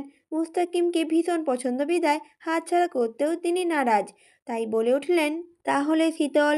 শীতলের নামটা উঠতেই বুদ্ধিমান স্বর্ণ ওনাকে বলল, শীতল এখনো অনেক ছোট বাবা, হাত পায়ে বড় হলেও বড্ড অবুঝ। আমার মতে এখনই ওকে এসবের মধ্যে জড়ানো ঠিক হবে না, কয়েক বছর যাক তখন না হয়।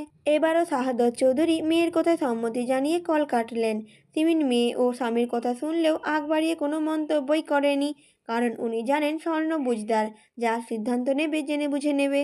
অন্তত আরেকটার মতো লাফাতে লাফাতে গিয়ে শুকনো মাটিতে মুখ থুবড়ে পড়বে না। তারপর উনি নিচে যেতে স্বর্ণ দ্রুত দরজা আটকে ঘুরে দাঁড়াতেই সায়ন তাকে দেয়ালের সাথে চেপে ধরে হিসিয়ে বলল, ছেলেটা কেমন, বিয়ে করবি ওকে? স্বর্ণ সায়নের হাতটা গলা থেকে সরিয়ে নিজেই রাগান্বিত সায়নের গলা জড়িয়ে ধরল।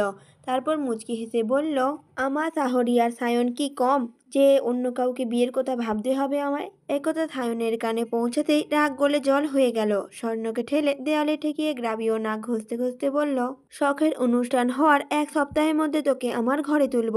জান, বিশ্বাস কর, সত্যি অধৈর্য হয়ে গেছি। আজকাল কষ্ট হয় নিজেকে সামলে নিতে। তোকে দেখলেই অবাধ্য মন বলে তোর মাঝে ডুব দিতে। স্বর্ণ হাসল, তারপর সায়নের কপালে চুল সরিয়ে আচমকা চুমু এঁকে বসল। এদিকে সায়ন হতভম্ব, সে বিস্ময় নিয়ে তাকিয়ে আছে। এ প্রথম স্বর্ণ নিজে থেকে তাকে চুমু দিল, তাও কপালে। কিন্তু এই মেয়েটা কি জানে, তার কপালে দেওয়া ছোট্ট একটি চুমু তার হৃৎপিণ্ডে পৌঁছে গেছে। কাছে না আসার অভিমানে পূর্ণ উত্তপ্ত বুকটা একেবারে হিমশীতল হয়ে গেছে।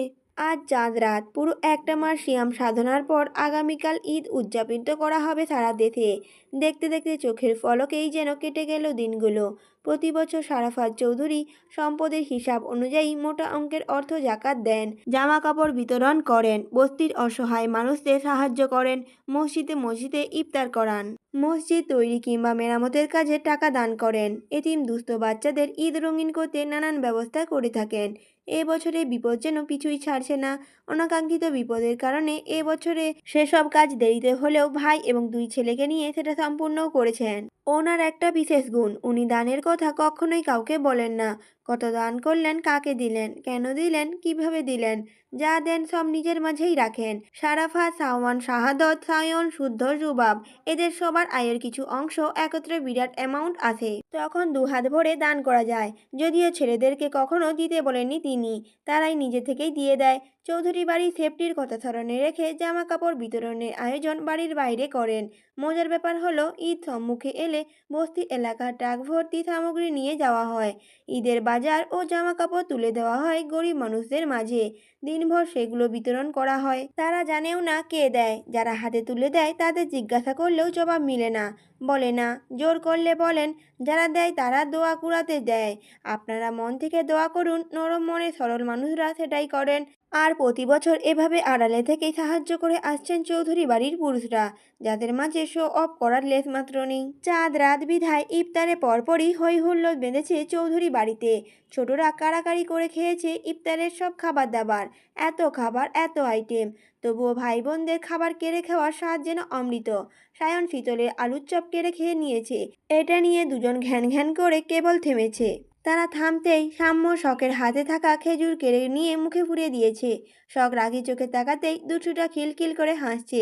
শখকে তারা কেউই ভয় পায় না, কারণ তাদের শখ আপু কখনোই কাউকে বকে না, বরং মিষ্টি করে কথা বলে আদুরে সুরে। এমন করে না সোনা ভাই, ওটা কেন করলি পাখি, কি লাগবে, মন খারাপ কেন? আমার কলিজা ভাইজানের শখ সর্বদা এভাবেই কথা বলে, কত কি বোঝায়। ভাই বোনেদের আবদার মেটাতে কত কিছু কিনে দেয়। তাই ভাই বোনেদের মধ্যে শখ আপু বেস্ট। তার বোনেদের মধ্যে সবচেয়ে খারাপ শীতল, কারণ সে সব কিছুতে আগে ভাগে ভাগ বসায়। ইফতার সেরে সব ভাই বোনেরা ছাদে গিয়ে চাঁদ দেখেছে। হই হই করে চাঁদ দেখে মাদুর পেতে বসেছে। সায়ন, শুদ্ধ, রুবাব, শখ, স্বর্ণ, শীতল, সাম্য, সৃজন ও সব কটাই উপস্থিত এখানে। গল্প হচ্ছে, হাসাহাসিও হচ্ছে, খুনসুটি মারধরও হচ্ছে। রুবাব কখনো এটা ওটা বলে শীতলকে রাগাচ্ছে, কখনো সাম্য সৃজনের পেছনে লাগছে। সায়নও তাদের সাথে মেতে আছে। আর শুদ্ধ রেলিংয়ে হেলান দিয়ে পকেটে দুহাত গুজে তীক্ষ্ণ দৃষ্টিতে তাকিয়ে আছে পাশের ছাদে। সেখানে কয়েকজন ছেলে আড্ডা দিচ্ছে, বারবার এদিকে তাকাচ্ছে। সে ব্যাপারটা খেয়াল করে এবার ফোনটা বের করে কাউকে ফোন করলো। হ্যালো, শুদ্ধ বলছি। অসময়ে পাশের বাসায় শুদ্ধ ভাইয়ের কল পেয়ে সৌরভ অবাকই হলো। সে সালাম দিয়ে কুশল বিনিময় করলো। শুদ্ধ পুরুষালী গরু গম্ভীর কণ্ঠে সালামের জবাব দিয়ে বলল, তোদের ছাদে কজন ছেলেকে দেখছি, 2 মিনিটের মধ্যে নিচে নামতে বল। সৌরভ বলল, কোনো সমস্যা ভাই, কিছু করেছে তারা? শুদ্ধ বলল, না, তবে না নামলে কিছু একটা হবে। শুদ্ধ কল কাটতেই ছেলেগুলোর মধ্যে একজনের কাছে কল এলো। ওরা এদিকে একবার তাকিয়ে শুদ্ধকে সালাম দিয়ে নিচে নেমে গেল। এদিকে এত কিছু ঘটলো, বাকিদের কারোরই খেয়াল নেই। তারা নিজেদের মধ্যে গালগল্পে ব্যস্ত। শুদ্ধ সেখানে দাঁড়িয়ে দেখছে চৌধুরী বাড়ির চাঁদের হাট, আনন্দে ঝুমঝুম করা প্রতিটি প্রাণ চৌধুরীর বাড়ির হাট। তারা নিজ নিজ জায়গায় দাঁড়িয়ে আলো ছড়ায়, সুখ বিলায়। এই জন্য চৌধুরী বাড়িতে এত সুখ, এত আনন্দ। সবার মাঝে হঠাৎ তার চোখ গেল সাম্য সৃজনে হাসি মাখা মুখের দিকে। মাত্র কয়েকদিন হয়েছে ব্যান্ডেজ খোলা হয়েছে। বাচ্চা দুটো যেন নতুন করে বেঁচে উঠেছে। আবারও তাদের মধ্যে ফিরে এসেছে চঞ্চলতা। যদিও আগের তুলনায় খানিকটা সুস্থ বটে, তবে ওষুধ চলবে আরও কিছুদিন। এদিকে কথায় কথায় ভাই বোনেদের মধ্যে সাম্যের ছোটবেলার একটা ঘটনা মনে করল সায়ন। হাসতে হাসতে ঘটনাখানা মুখেও বলল। সেটা স্মরণ করে একযোগে হেসে উঠল সবাই। হাসতে হাসতে গড়াগড়ি খাওয়ার মতো অবস্থা তাদের। কথাও বলতে পারছে না কেউ হাসির চোটে। ঘটনাখানা রুবাব মনে করতে পারল না, কারণ রুবাব ছিল না। তাই সায়ন ঘটনাখানা বলতে লাগলো। একদিন সাম্য ও সৃজন 2 ভাই খেলনা নিয়ে মারামারি লাগিয়েছে। দুজন দুজনকে খামচি দিয়ে রক্তাক্তি অবস্থা। ওদের খামচা খামচি দেখে চুপ করে পেছন থেকে সিরাত এসে দুটোকেই আরেক ঘা বসিয়েছে। মায়ের মার খেয়ে একসাথে চিৎকার করে কাঁদছিল ওরা। শুদ্ধকে ভাই বোনেরা ছোট থেকে একটু বেশিই ভয় পায়। আবদার করে, তবে লিমিটের মধ্যে। সেদিন ঢাকা থেকে সদ্য ফিরেছে, ঘণ্টাখানেক হয়েছে মাত্র। ফ্রেশ হয়ে বাইরে যাওয়ার জন্য বের হতেই দেখে 2 বাঁদর গলা ফাটিয়ে কাঁদছে। তাদের চোখ মুখ খামচানো, রক্ত বের হচ্ছে একটু একটু। তাকে দেখেই দুটোরই হঠাৎ কান্না বন্ধ হয়ে গেল। তবে ফোপানো বন্ধ হলো না। ওদের কান্নারত মুখ দেখে শুদ্ধ ভ্রুকুচকে জিজ্ঞাসা করছিল, কি হয়েছে তোদের, চোখে মুখে এমন অবস্থা কেন? তারা কিছু বলার আগে সিরাত পুরো ঘটনা তাকে জানায়। ওরা 2 ভাই নিজেদের এই অবস্থা করেছে দেখে দুটোকে কান ধরতে বলে। তারা ধরে। ড্রয়িং রুম তখন ফাঁকা। সিরাত তখন বকতে বকতে যান অ্যান্টিসেপটিক আনতে। তখন শুদ্ধ বলে, বাইরে কাউকে পাতলি, ভাইয়ে ভাইয়ে মারামারি করছিস কেন?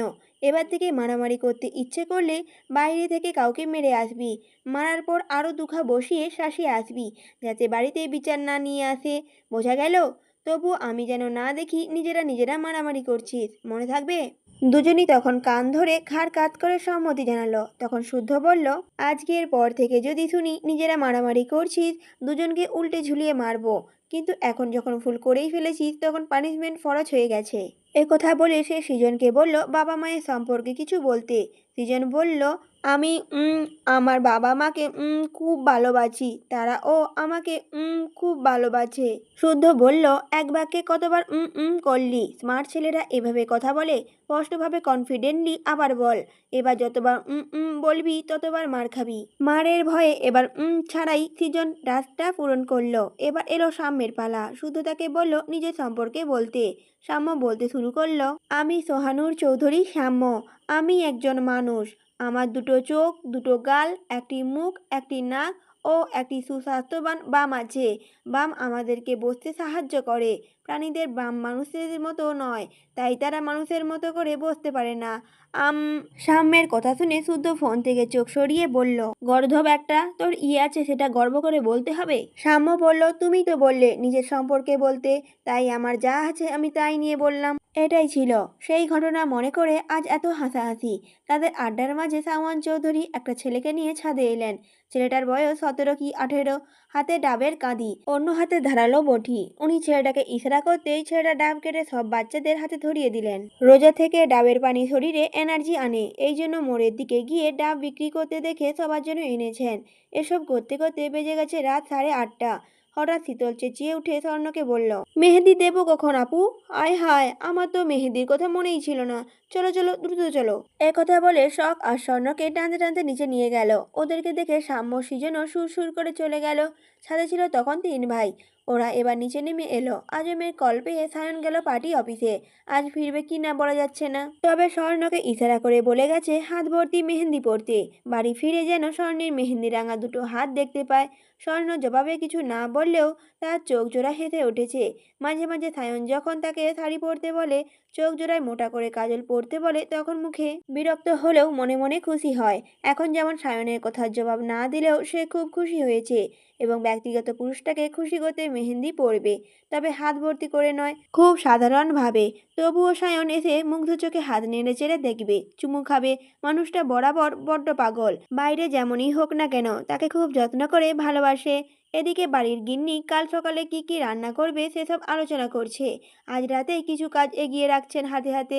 মেয়েরা ড্রয়িং রুমে হইচই করে মেহেন্দি দিতে বসেছে। স্বর্ণ দিয়ে দিচ্ছে শীতলের আর শখ দিয়ে দিচ্ছে সাম্যকে। সৃজন আপাতত গাল ফুলিয়ে বসে টিভি দেখছে। মেয়েদের মেহেন্দি দেওয়া যে কখন হবে, 10:30 তো বেজেই গেছে। তাই সীতারা বাকিদের টেবিলে খাবার দিয়ে বড় থালায় ভাত এনে সব কটাকে খাওয়াতে বসলেন।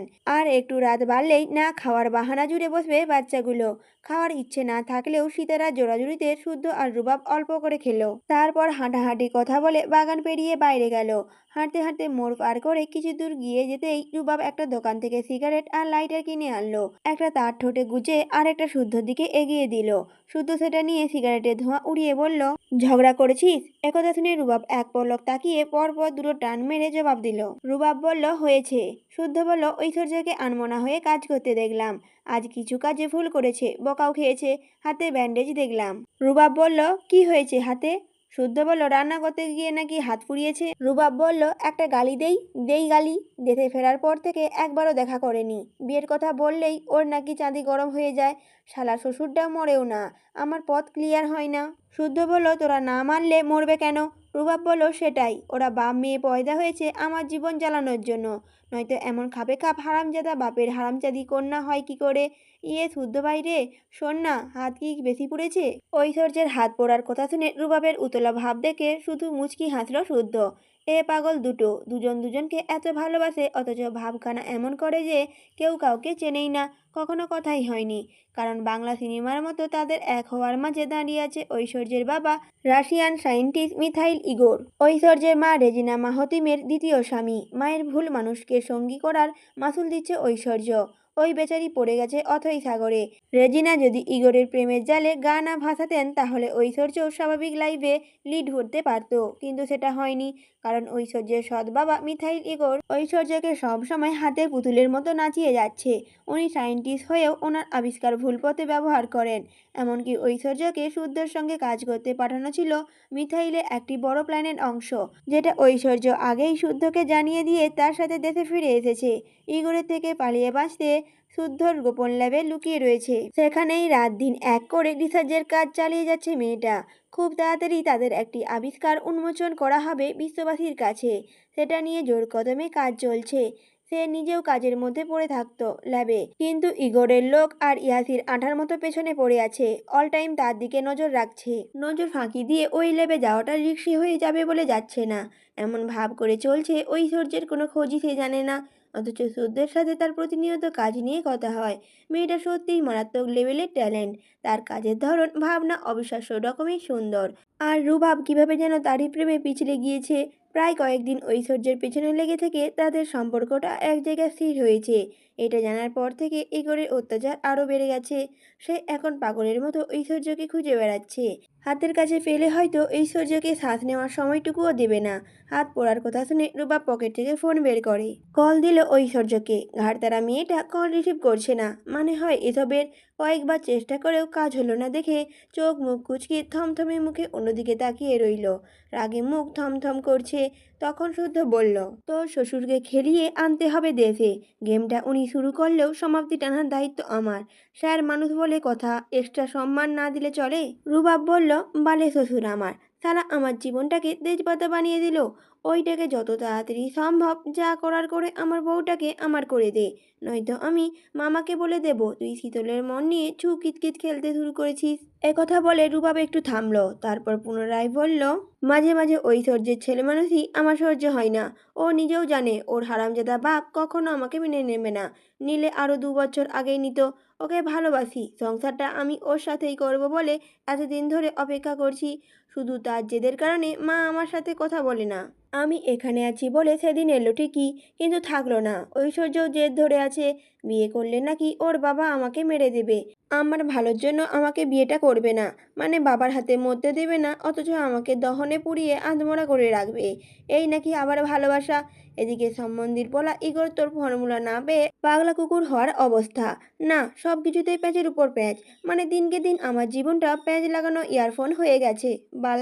নিশ্চুপ শুদ্ধ জবাব দিল না। হাঁটছে দুভাই, সিগারেট টানছে ধীরে সুস্থে। রুবাবের ভেতরে অস্থিরতা যেন টের পাচ্ছে শুদ্ধ। নীরবে কিছু দূর গিয়ে সামনে দাঁড় করালো সায়নের বাইকের চাবিটা পকেট থেকে বের করে রুবাবের হাতে ধরিয়ে দিল শুদ্ধ।